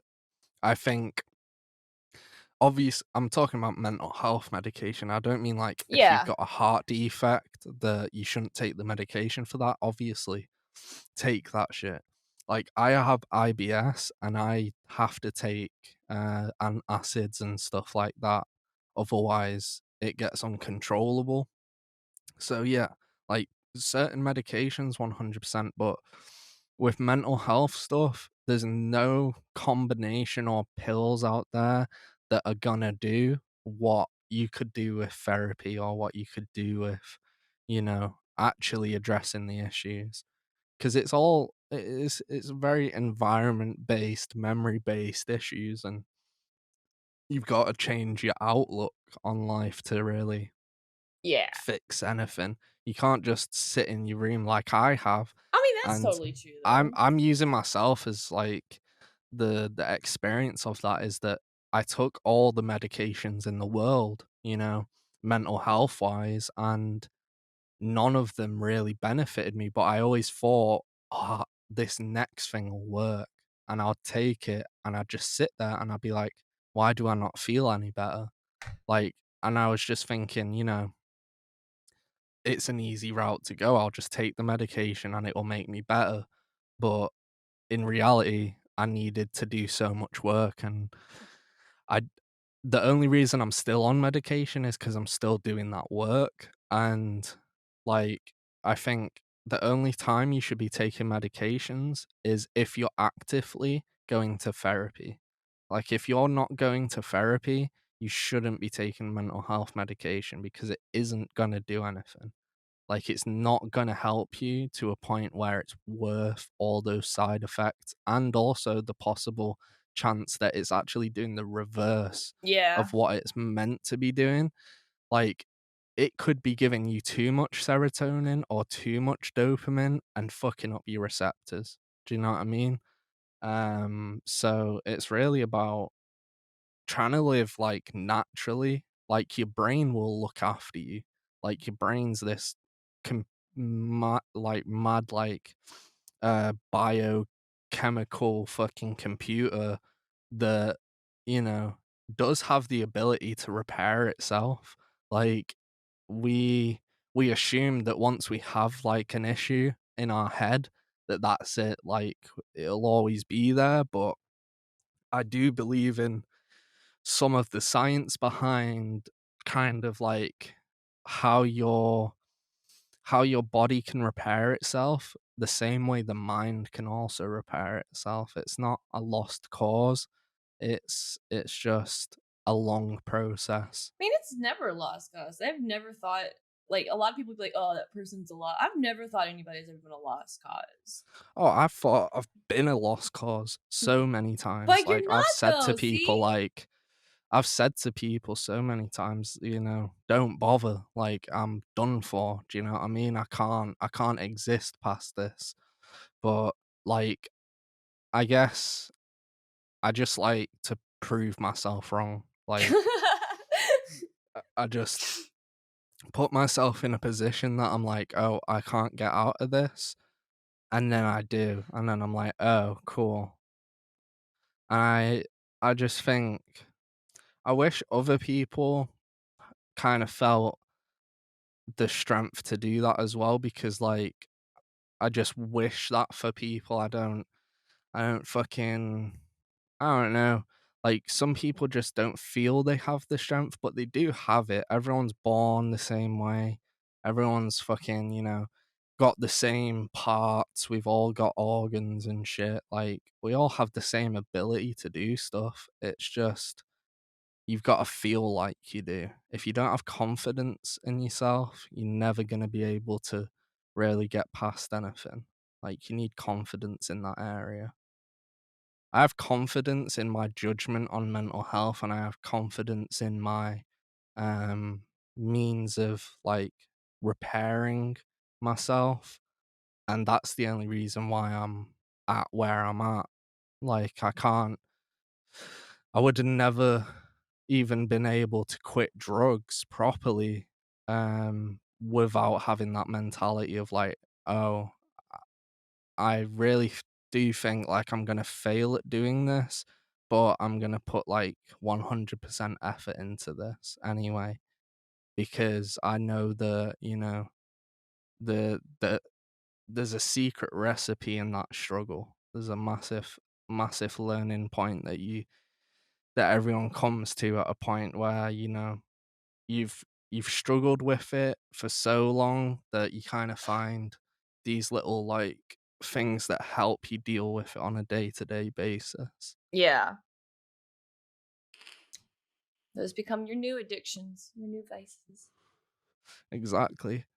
And it's just about finding newer and better vices. Like, that's all life is. Like, just fucking hopping from one stone to another stone and that's it. Like, Okay, but like, there's no is real like target or real like celestial meaning. No. There's no like thing you have to do in life. Like just Nope. dedicate your life to making yourself feel good. Dedicate your life to whatever the fuck you want, really. Mhm. I don't even have to be making yourself feel good, making others feel good.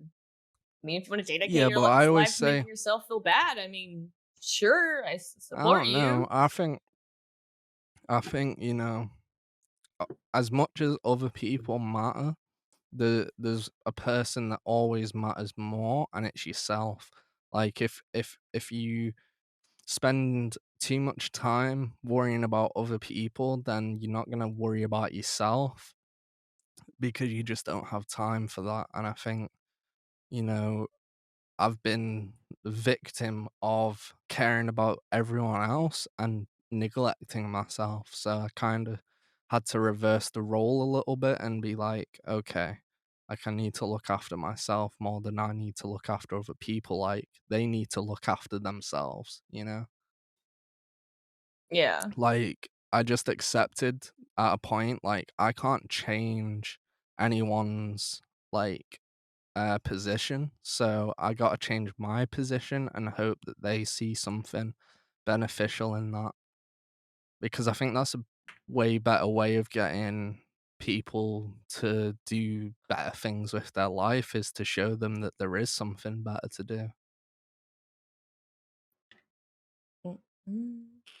Yeah, but that's just what people gotta realize at some point in their own. That's just part of getting older, I think. You realize stupid shit doesn't matter.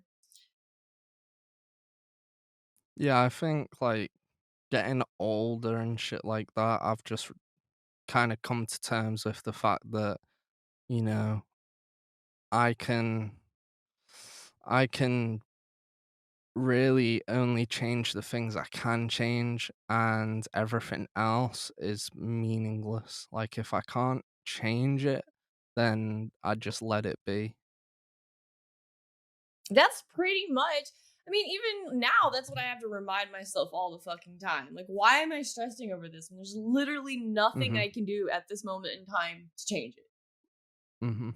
There's no point. Yeah, like you just got to redirect your energy. Like redirect your energy I mean, yeah, I was because just talking to you about that yeah. the other day. Yeah. And that's the advice I give a lot of people regularly, is like lots of people come to me and say, you know, like I'm trying to show people that I'm, you know, doing something good. And I'm like, stop showing other people and just look after yourself. Like you're spending way too much time and energy on other people, Hmm. and if you spent that much time and energy on yourself, you'd be so much more like happy and comfortable and less stressed. But it's a hard thing to do. Like I can say all these things, but that doesn't put into terms how Yeah. difficult it is to do. Like all I can do is say, well, this is a better way of doing things. I mean, it's like we know logically what we're supposed to do, but we're not going to do it. That's when the illogical brain steps in and says, hey, I have a better idea. Yeah. And like I fucking suffer with it all the time, is that like there's so many things I want to be doing but I just don't feel able to do yet. But it's like I think I think I like somehow cope with that like better than other people do, because I'm able to like I get stressed out, but not at things other people get stressed out about. Like I'm not stressed out about my life or anything. It's just like, say if I'm doing something and something goes wrong, I'm like, fuck, dude. Like that'll stress me out for a little bit and then I'm fine. But like I think with other people, they stress out about like where am I gonna end up in life, or like what am I doing with my life, and it's like, Yeah. bro, I do not none stress of about us are that. doing jack shit with our No. lives. Like like you can pretend you're doing something with your life, Oh, but you're God. really doing fucking nothing. Like Right? yeah, you Like, become a billionaire, bro. Like good on you, but you've still done nothing, yeah, like, what? because guess what? none of that matters. Like, you're gonna Like, die it is anyways. yeah, Congratulations. Yeah, your but kids are not gonna even get your so much money. just Dope. not not even so much about that, just more like in the bigger picture, what did you do? Like, you'll remember it, people you know will remember it, but at some point it will get written out of time and, you know, you just gotta make yourself happy. Now, let's say And they are one of those, people, from famous history that did create like a massive life-saving vaccine or something. Then yeah, go ahead and pat yourself on the back a little bit. yeah, like, no, 100%, like, if you've done that, cool, but still in the grand picture, you're just a smear on the fucking you're just a smear on the slab, like, that's all you are, like, you're Yeah. this microscopic organism in this massive solar system, People don't want like to think about the giantness of the universe because that's some serious existential mhm. crisis right there. That even Oh, no, terrifies that's me. all I do. That's all I do. I'm in a since I was, like, probably 5 years old, I've always been an existentialist, and I believe that nothing I do in the bigger picture will matter, so I've just gotta, like, change the things that I can change and be happy with the choices I made in my time here, and, you know or not be happy with the choices I made. Like, it doesn't have to be like happy. It just, I have to, for me, just like, you make your own quest in life. Like, it's not like people worry about being a somebody or being like, you know, uh, like with my music, like I never stressed about, oh, like I've got to get this many listeners or like I've got to get this many follows or, you've got to be someone. It was more I enjoy doing what I'm doing, so I'm going to continue doing it. And I treated the rest of my life like that. I was like, I don't need to make a lot of money. I don't need to be someone. I just need to make myself happy. And that's Yeah. it. Like, and then if you can make other people around you happy, like, that's cool. Like, that's a bonus, but, the first person you gotta look at is yourself, you know? Yeah. Because I can't make other people happy when I'm not happy. Like, that's just one thing that I cannot do is, like, I try to make people feel better because I think, "Oh, it'll make me feel better," but I always thought that was the right way to do it, and then I saw it is kinda, like, twisted, that really I should make myself feel better, and in doing that, lots of other people will benefit from that if if you're that type of person. If you're the person that is able to make other people happy, then you've really gotta make yourself happy. I mean, we're taught that from a young age, though. Share, be nice. Give a Mhm, hug. Give. I mean, and that's not a bad thing to have, but I think a lot of people become so focused on I have to help other people in their later years that they completely forget about themselves, which just mhm, leads them down a horrible path. mhm. Yeah, I think, if They want to call you it can go selfish both ways. because. It can go both ways, like, people do call me selfish, and I believe I am selfish, but I'm selfish in a time where I need to be. And, there was a time before this, before all the heavy drug usage, where I was the most selfless person.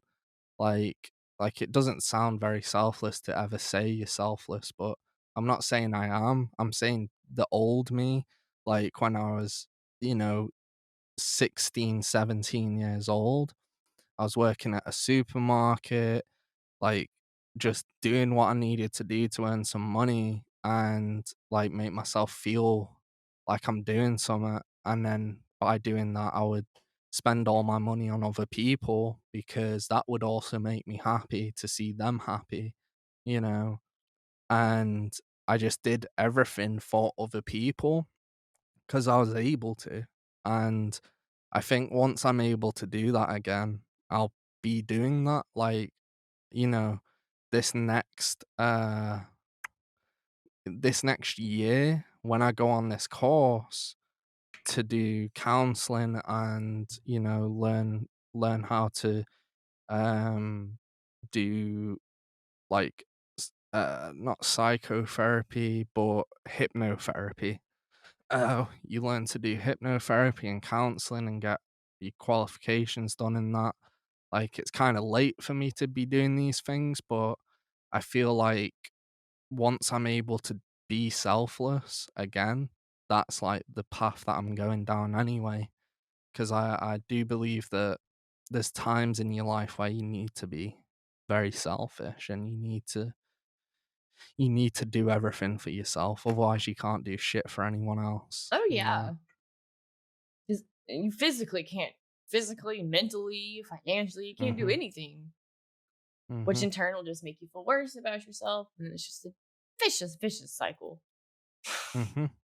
And that's honestly how I ended up in the position I ended up in, is that, I was never selfish, and it took me down a very dark path just believing in other people. Like, I really started drugs because, you know, it's what all my friends were doing, and I wanted them to be happy, and I wanted me to be happy in result of it. So, you know, I just I wish I was selfish sooner, you know? I honestly wish I was selfish sooner. Oh, well, the good thing is that you learned it either way. You know, you didn't waste that much time. Um, no, like, I think, like, 4 years of my life is in reality nothing. It's just like a It's not a chapter, waste. but it's just it's just that, like, I look at that time and I think to myself, like, "Fuck, 4 years, like, I could have done something with that time." Instead, I kind of took a detour and was like, I want to see what it's like to do nothing, you know? I wanted to see what it was like to have all the friends in the world, but they were only my drug friends, you know? And I had all the friends in the world, but that meant nothing when it came down to, oh, how do you feel about yourself? And I was like, damn. I not That's a feel good good point. about myself even with all the friends in the world, going out constantly, you know, putting on that fake smile at a fucking, like, social event or whatever, chatting to people all the time. It was just I was doing it for everyone else, not me. So, and that's another reason why I was able to quit drugs in the first place as well, is that it just wasn't the life for me. Like, I get it's the life for other people, but it's just not my thing. And I don't think it was ever meant to be. It's just in my DNA. It is literally in my DNA to be that way. So I'm reconstructing my DNA to be who I want to be, not who my mum made me or my family made me because of their poor choices and then my poor choices on top of it, you know? Yeah. And then, like I said, though, it's just a good thing you realized it and you can make the change now. A lot of people don't realize it till it's too late. 100%. I can agree with that. So that's the sad ones that you're just kind of looking at and you're just like, oh no. Those I are the don't really feel reminders. sad about it. I just look at it like, oh shit, like I need to work on my shit. Like it's not. And I get depressed, kind of like about other shit. Like I don't know really what I get depressed about, but I know what I feel positively about in a weird way. Is like, no matter the mistakes I make, I learn from them and move better forward. Like, that's always a thing I've done, is like learn to be better and focus on being better. And that's always helped me kind of, I don't know, it's helped me kind of understand myself. Like, and be able to progress better. I don't know. No, that makes sense. Really, But any personal progression is good progression. mhm, 100%. Like you got to look after yourself, and I think that's just common knowledge is that, at the end of the day, if you're not looking after yourself, who are you looking after? It's like, Nobody else is gonna look after you. exactly. It's okay though. But I want to take this like 30 seconds of time out to say I have a Patreon page to anyone who's listening to this. There is a Patreon page to support. It's Mental Money on Patreon, and yeah, it's from as little as £3 a month because that is the minimum that I can put in on Patreon. So for the price of a meal deal from Tesco a month, you can access exclusive episodes. But it is not something that you need to do. It's just there. It's available, and also you get to hear some of my fucking darker rants and more kind of like uncensored shit over there The things rather YouTube than, won't allow. yeah, like it will allow them, but I will not benefit from it. Like I will I will not be it will not be an easy time for me. No. It's more like trying to avoid getting banned off the platform, and it's something I aim to do. Amazing. Cause I don't know, like there's loads of things that I'd love to talk about on podcasts and shit like that, but I ain't Joe Rogan, I ain't fucking getting numbers Look, that would support me through whatever, it you know? absolutely does not hurt for you to take a notebook. I know you have 50 million of them, Mr. Lyric Writer over here. Just take a notebook and write these ideas down. Even if you think you can't do them now, you could probably do them later.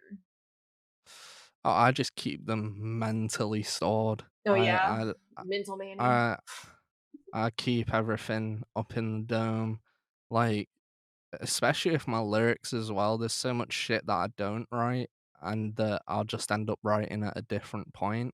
It's like I don't think about stuff in like a paragraph. I think about like certain words or like certain things that I think is like cool, and I'll just like store that away and be like, oh, like it'll come in useful at some point. Useful at some point.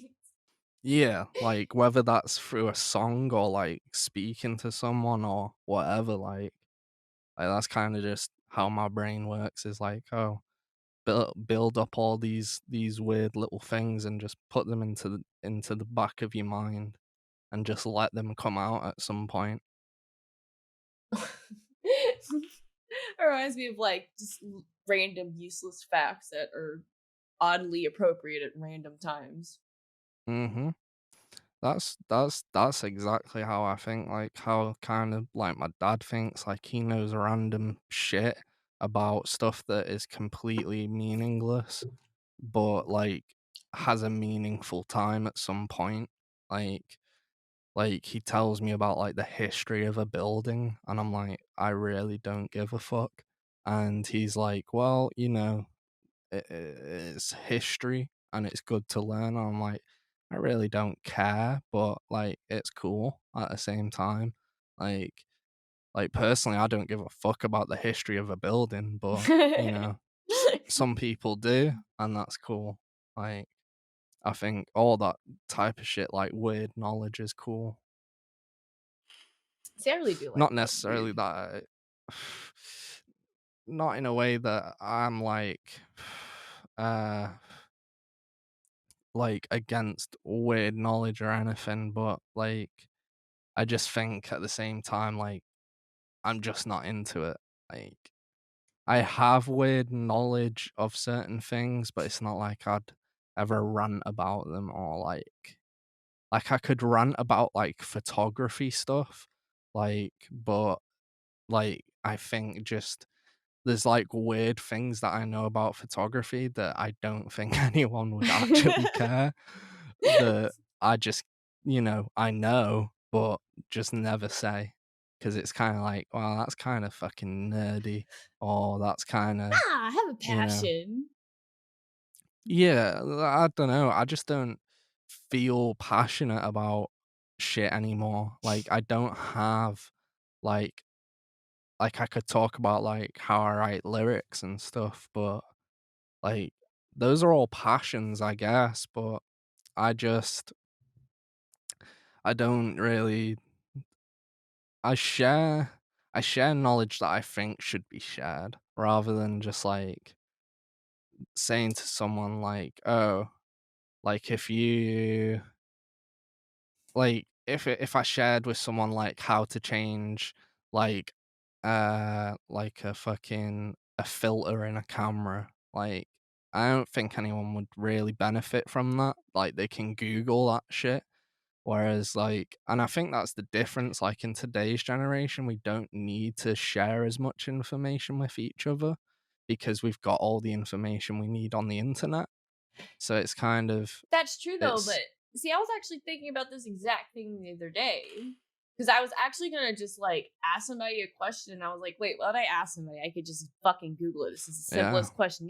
But it's like, but at the mhm, same time, though, that's also stopping me from starting a conversation with somebody that, mm, maybe I wanna, maybe we haven't talked in a while, So mhm. that's why sometimes I will go ahead and ask somebody a stupid question that I can Google because maybe it'll start a conversation too. Yeah. I think probably it's just my anxiety that keeps me from, like, saying a lot of shit that and I think also I differ from a lot of people because some of the stuff that I do say can be kinda again, I am the person that will get you took off any platform, guarantee, 100% guarantee. Like, you want to be banned, then get me on whatever you want and tell No, me no. that, or, just say to me, "Don't filter anything for the next 2 hours," and the stuff that will come out of my mouth will be atrocious. Like, if people tell me that the reins are off, whoo, I'm like a fucking dog in the park. I'm like, "Bum, bum, bum, bum, bum, bum, bum, bum." I'm I am I'm like a comedic Alex Jones. Like, I'm not telling you anything of value, I'm just telling you fucked up shit. Like, I'm just saying loads of stuff that is purely opinion, none of it is fact, and it's all bullshit. Like, people take what I say way too seriously. Like, the way that I started podcasting It's and funny stuff was though. because people said to me, like, "Oh, like, you're really smart," or, like, "I like listening to, like, what you have to say when you're serious," and it's like, cool, but also there's a side of me that, is way more smart with the dark shit, like, I'm way more of a dark arts person. I don't like, a platform like this is cool, and I'm good at it, and I can speak constantly about things that are, like, appropriate, but I also can talk so much bullshit. Like, I am way more trained in the arts of speaking bullshit than I am at speaking anything with wisdom. I'm the smartest dumb person there's ever been. Like, Wisdom takes thought process. mhm. Whereas bullshit, you could just I spout. wish I was dumb. Like, people look at dumb people like they're idiots, which they are, right? In Yeah. paper terms, they're technically idiots, right? Yeah. I wish I was them. I wish my brain didn't have shit flowing through it that's like, not even just like a high thought, but something that I, like, genuinely believe in that is wrong. Like, I know it's wrong, but I believe in it. Like, there's stuff that I literally would, like, throw in here at this point, but I know, like, if I said it, you know, that just generally people will not agree with me, and because of the space that the internet is these days, they will not listen to uh, what I have to say. you will get Like, fucking Y canceled. oh, there's like 50 topics I could talk Dude, you about get that would fucking piss lynched, people off. honestly. Like, I've been harassed my whole life on the internet, and I've just learnt to censor myself and just not enter into that world. Like, I'll do it with my friends in my private time, but when it's like something that's going to be posted, I'm just like, I've really got to watch what I say. Like, it's bad because like some of the stuff I have to say that people won't listen to is probably some of the stuff that they really should listen to, you know? Like, all I try to do is be devil's advocate in a situation, but people don't want to hear what the other side has to say. Whereas I'm always interested in what people have to say about something. If Yeah, it's an original thought and if it's something that they really believe, like if someone believes in something, I will listen 100%.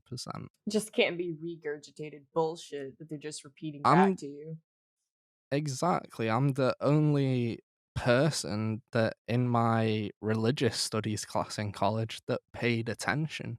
Everyone else, because it was a mandatory class 1 day a week, you know, you do this class, everyone kind of blew it off and was like, because it's a religion they don't believe in or they don't believe in religion, they wouldn't listen and they'd kind of make fun of it. But, me personally, I'm well interested into different religions and hearing what those people say, and you know, I I enjoy listening to so many different conversations about you know uh what God is there, or like or just like what happens after this, or what are your morals of life, Oh yeah, I love hearing other people's thoughts on that.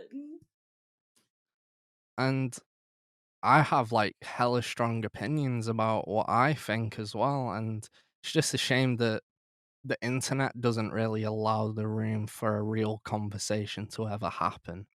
Like, it does, but you're not going to benefit from it. All you're gonna do is stress yourself out, work yourself up, worry about something for the next 3 days, repeat the conversation in your head 1,000 times. It's pretty much all you're guaranteed. And also, you guaranteed that people are going to respond just in a negative way. Like, that's why I just stopped fighting those battles that didn't need to be fought. Oh yeah. Like, I can have my own opinions, but I know that I can't share them through social media. I know that. And I can if if it's like a very close knit social media, then yeah.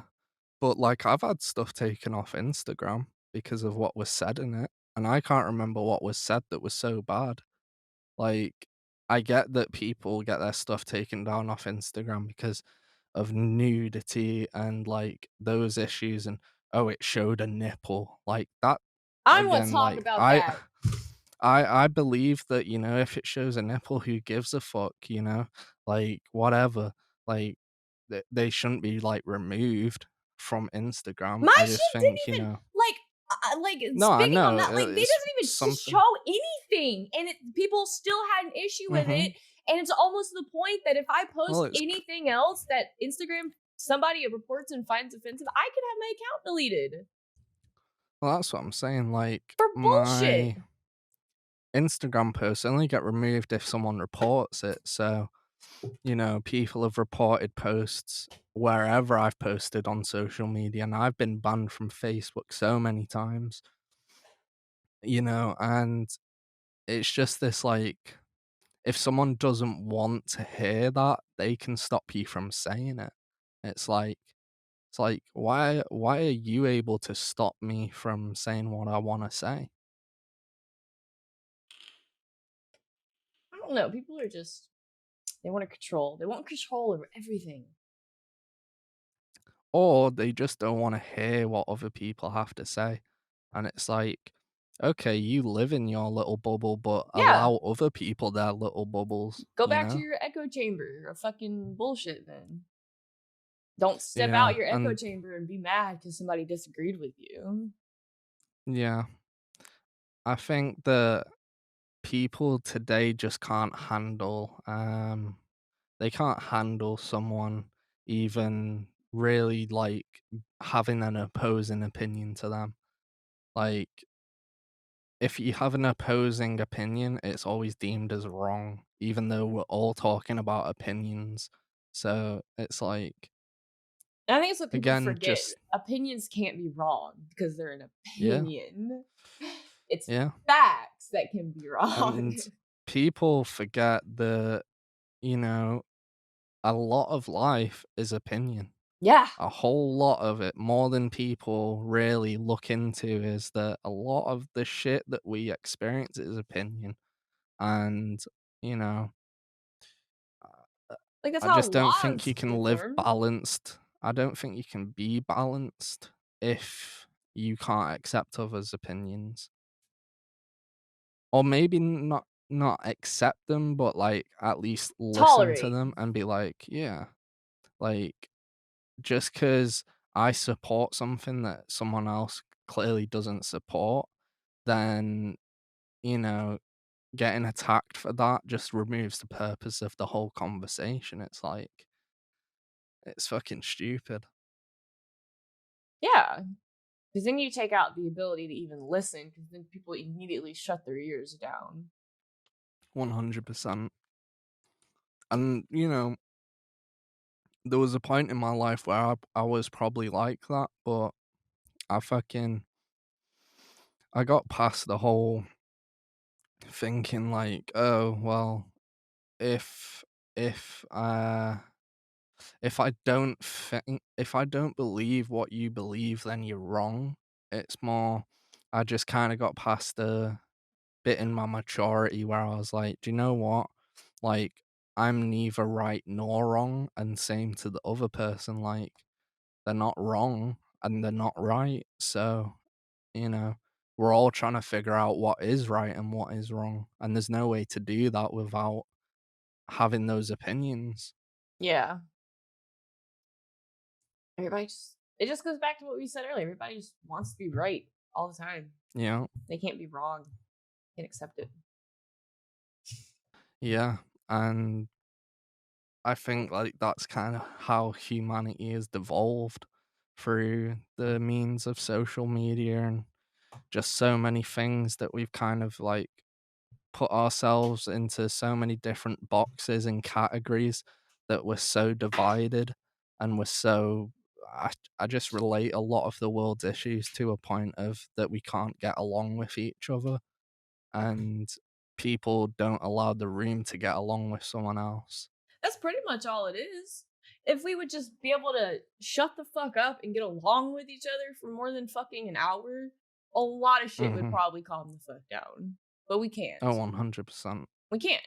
100%. I mean, you and I have had our fair share of fucking arguments, but I never fucking cared Mhm. at the end of the day. You know what I Mhm. mean? Because you just sit 'Cause down, none of you it shut up. Yeah, it matters. doesn't matter. Mhm. But people just want to hold on to it and never let go. Mhm. I, Yeah, and people hold grudges with stuff like that, whereas I've always been a person to be like, none of that matters. Like, you're still a person, you're still human. yeah. Doesn't fucking matter. I kind of hold grudges sometimes. I'm not even going to deny it. That's just human Well, nature, at least though. you can accept that you hold grudges, and that way you be able to even release a grudge, you know? Yeah, I mean, Whereas people it takes a lot for me to who, hold a grudge, though. Like a lot. yeah. Well, like, I think grudges are okay if it motivates you, but if it's not doing anything beneficial, then Oh, yeah. it's Like you can take a grudge and take it negatively, where you spend all of your time thinking about this grudge and finding mhm, ways to feed it. But if you take the grudge and mhm, use it to propel yourself forward in life, like, oh, this person said this thing about me. Well, fuck them. I'm going to show them I can do this instead. It's a good thing. mhm. Yeah, I 100% believe that. Like, I think that any form of motivation is a good thing. Like, whether it's through anger or grudge or resentment, whatever. Like, if it benefits you, Yeah, it's then just the way hell you yeah. channel it.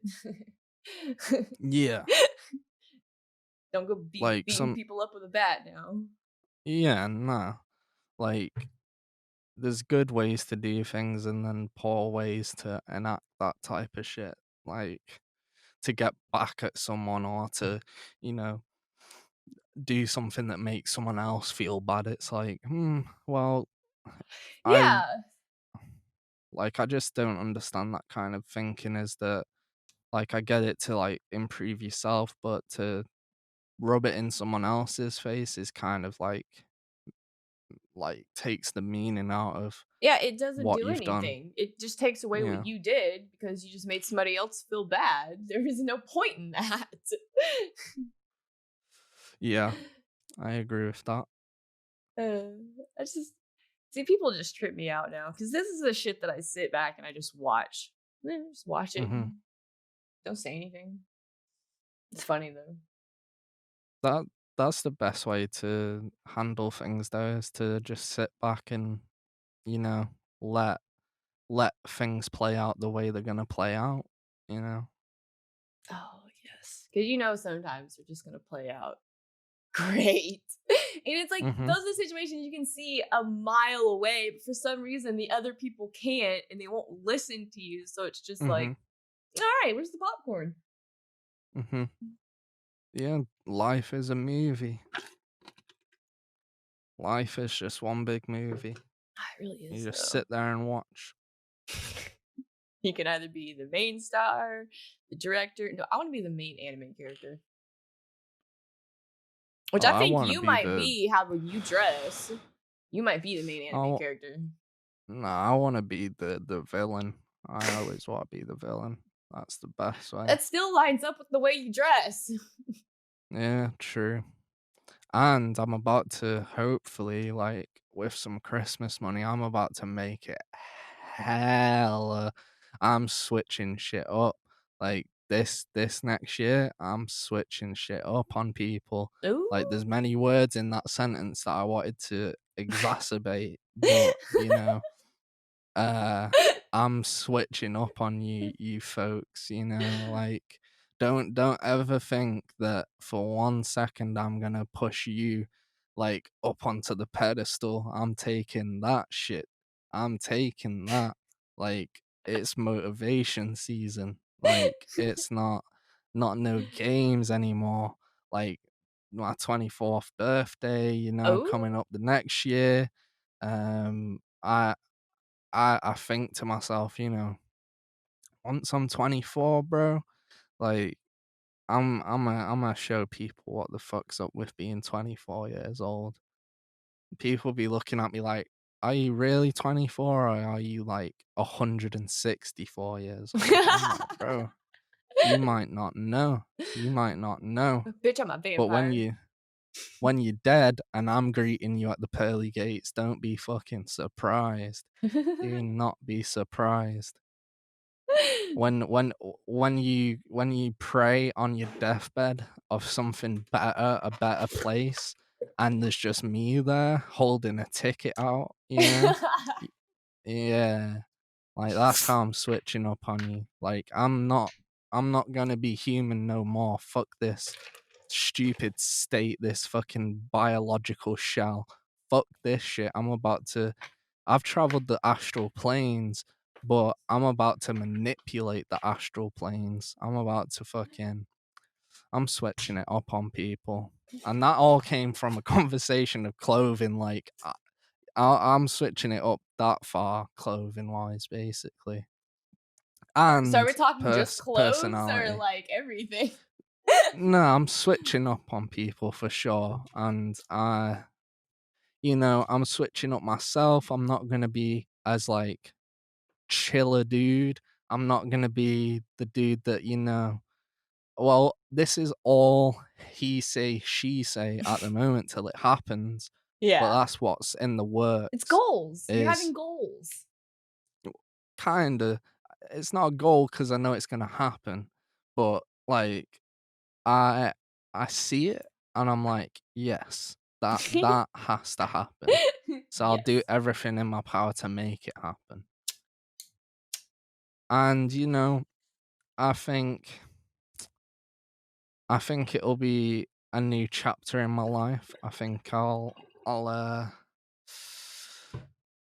may not be the main character, but I'll definitely be the villain 100% to a lot of things. Like I'm going to be I'm going to be the dude that's going to be like fuck y'all pussies like I'm the boss around here, bitch.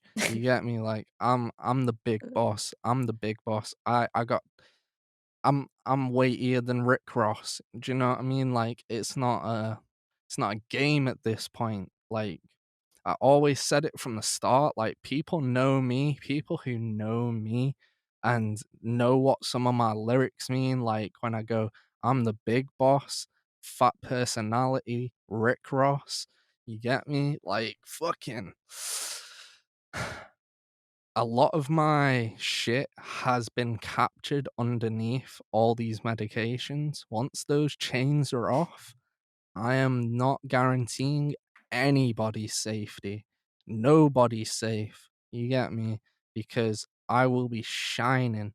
The dragon will be released. There will not be a reset button. There's no pause. There's no rewind. There's no chill out. It's you're getting Ross 2.0. You're getting Ross. You getting Ross no Rick. That's what you'll be getting. Ross Ross, no no Rick. Rick. So I can't wait. I'm just saying like there's points in my life where I knew that there was another chapter about to unfold, and it's one of those times where I'm like, all right, I'm really like I'm clean com- compared, like I am clean, but I'm about to clean it up even more. And then once I'm at a state where I feel like I'm clean as can be, whoo, people gonna need to stroke the ego a little bit. They're gonna need to, they're gonna need to get down on the ground and just, shine the shoes a little bit and Oh, just a little understand bit. what is being put into play, you know what I'm saying? They need to understand that I was a crackhead bum. Like I was a crackhead bum that said nothing of value ever, right? But once they see the final product, they're gonna be like, "Bro, you ain't even human no more." Do you want a cushion or a couch for that pedestal you're gonna be on? Oh no, I'm taking the throne. I'm taking the throne. I'm gonna sit on a fucking eternal fucking toilet that I can just dump on people. Just be like, my shit is worthy, bro. My shit is My worthy. shit actually doesn't stink. Like, no, not even my shit. I'll be shitting diamonds out. Oh my That's god. that's how I've always felt as well. That at some point, my shit's solid, bro. My shit is solid. I'll be shitting out diamonds. I'll be shitting out resource. I'll be I'll just be of a purer nature, I think. And I've always had this like issue in my head of like grandature or whatever it is, like where you think you're like Jesus or something. And I did always believe that I was, there was something inside of me that burned a little brighter than others, and burned with a bit more passion. And I just got to find where I can, expose the light. Gotta find somewhere you can explode. Well, that's it. Like either it'll be a big shining light or it'll be a big bomb, and What are you the fallout will be terrible. what are you hoping for? A little bit of both. Like I hope that, I do achieve all those things, but at the same time, you know, I've not had much like stress. Well, not stress, but like not many like problems along my recovery route, so it's like if there's a bit of a crazy period, I'm down for it. I'm not I'll gonna keep say no. fighting. Like I'm a fighter by birth. Like I love the rush of like knowing that everything's on the line. If everything ain't on the line, I ain't participating. Like if my life is on the line though, whoo, I'm down for the rounds. I am down for the rounds. That's what it's about, though. You gotta just keep the want to keep fighting. A lot of people are just, they get the attitude of, why bother? Why keep going? I mean, that's literally depression, but you know. Yeah, I think for me personally, there's times obviously where I feel like, oh, there's no point, but I've stopped feeling suicidal. Like for a long time, I've not been suicidal, and it's because I changed the way I think. I got tired of trying to kill myself. I did it so many times that it just kind of felt like it was kind of hacky or like kind of cheesy at that point to be like, oh, I want to kill myself. Yeah. Like I feel for people that do feel that way because when you feel that way, it's horrible. But believe me, I've been there so much that I got tired of it. I'm just like, fuck this. Like, this is dog shit. Like, Yup. like all I'm doing is making myself feel worse. Like the suicidal tendency shit was putting me into a place where, there was no chance of opportunity or anything. I never saw any opportunity.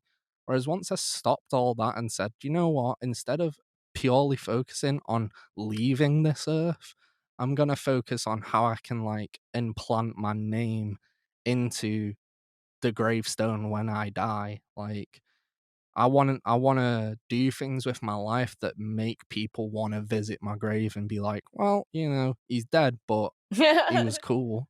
He was He a was decent dude." he was cool while he was alive. I mean, that's really all you gotta kinda hope for in the grand Mhm. scheme of things. Like, I just wanna be Jesus in my own way. Like, I'll just be Jesus on a very, like, tiny, tiny, minuscule way, like, oh, like, if I work in mental health, like, oh, I helped, a person, like, oh, maybe not in a mystical way like Jesus did, but if I can help these people feel better and do better things with their life, then shit, maybe I am Jesus because that's the way I look at therapists.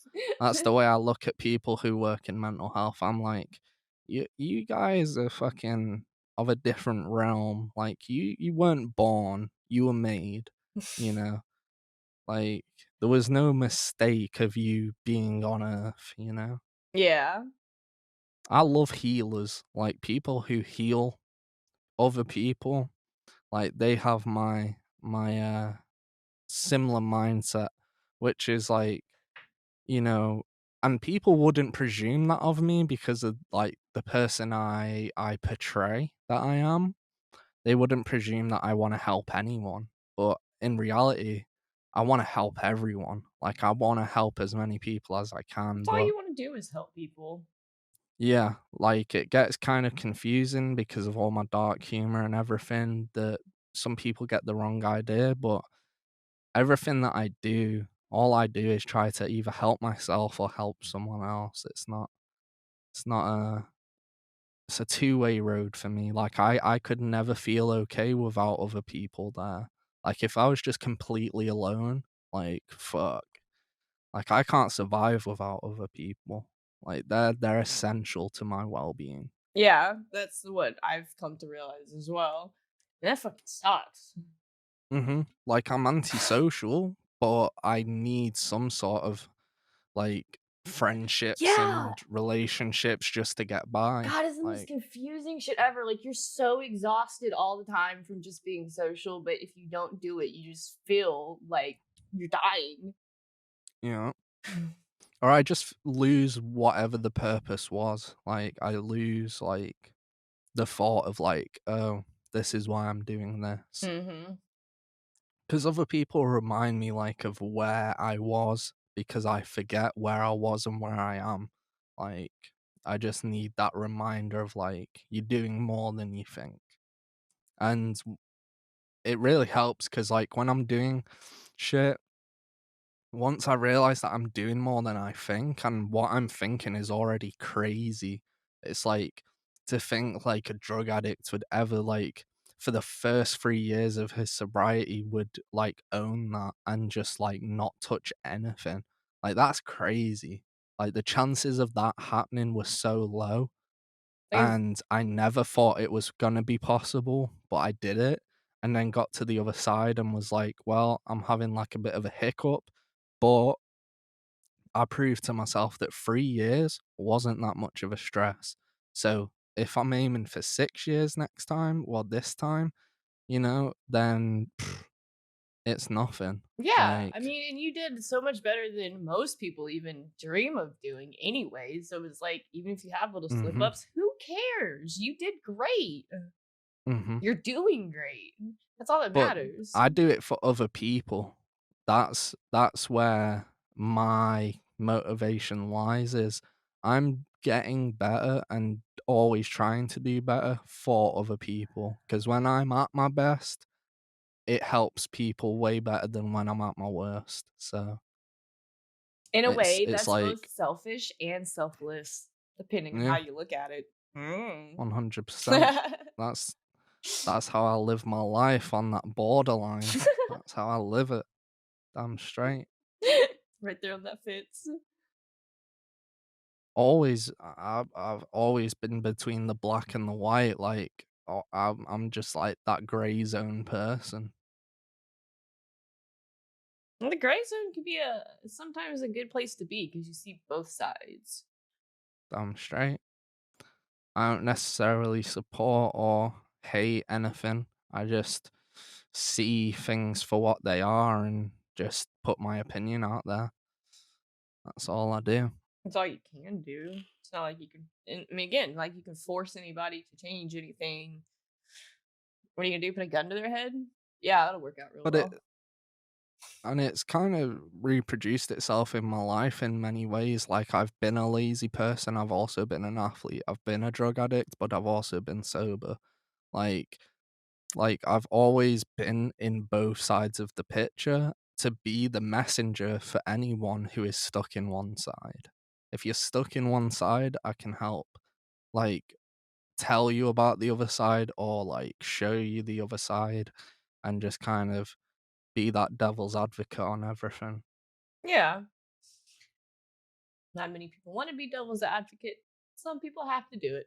No, because you have to take a lot of shit for it, but it comes with the job. So fuck it. Some people can take it, some people can't. Ah, that's just the fun part is figuring out who can and who can't. But I mean, But let's be real here. What? I'm gonna close the podcast off here because it's nearly 3 hours. Yeah. So I'm gonna have to do quite a bit of editing on that already, but I've thoroughly enjoyed it. Yeah. 3 hours of good conversation because usually I go like 45 minutes talking, but when I'm talking with someone else, it's like maybe an hour, or an hour and a half, but 3 hours, that's crazy. Yeah. It was a lot of fun. I liked it. Hell yeah.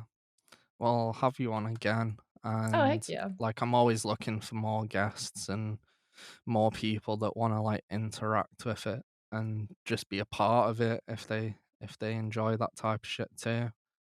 Yeah. So I can reach out to some of my other podcasty friends and see if they would be interested in anything too. That could be fun.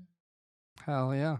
Like I'm just a chatty person, so like podcasting's always like a big thing for me, But yeah, like that's all something we I would do is enjoy. just sit around and just talk shit. Mhm. Yeah, exactly. Why not fucking record it and put it out there? See, I try to do that because there's so many times I'm just sitting with somebody, just talking shit, or just even playing a game and talking shit. Mhm. But I just forget to open up the app and hit record. Mhm. I think that's what I love about podcasting is that it dedicates time to actually having a conversation as well. Mhm. That, and to be But honest yeah. with you, I just can't edit stuff. I can't be asked to sit there and do that for fun. Mm-mm. Nope. I also love that bit of it. I just fucking love, like, editing. I love just, like, production in general. I just learn so much from it. Yeah. But yeah, I'm gonna end it here. I appreciate everyone. If you made it this far, you fucking crazy to listen to 3 hours of 2 people you probably don't know about talk about shit that you probably don't know about. But yeah, like, and I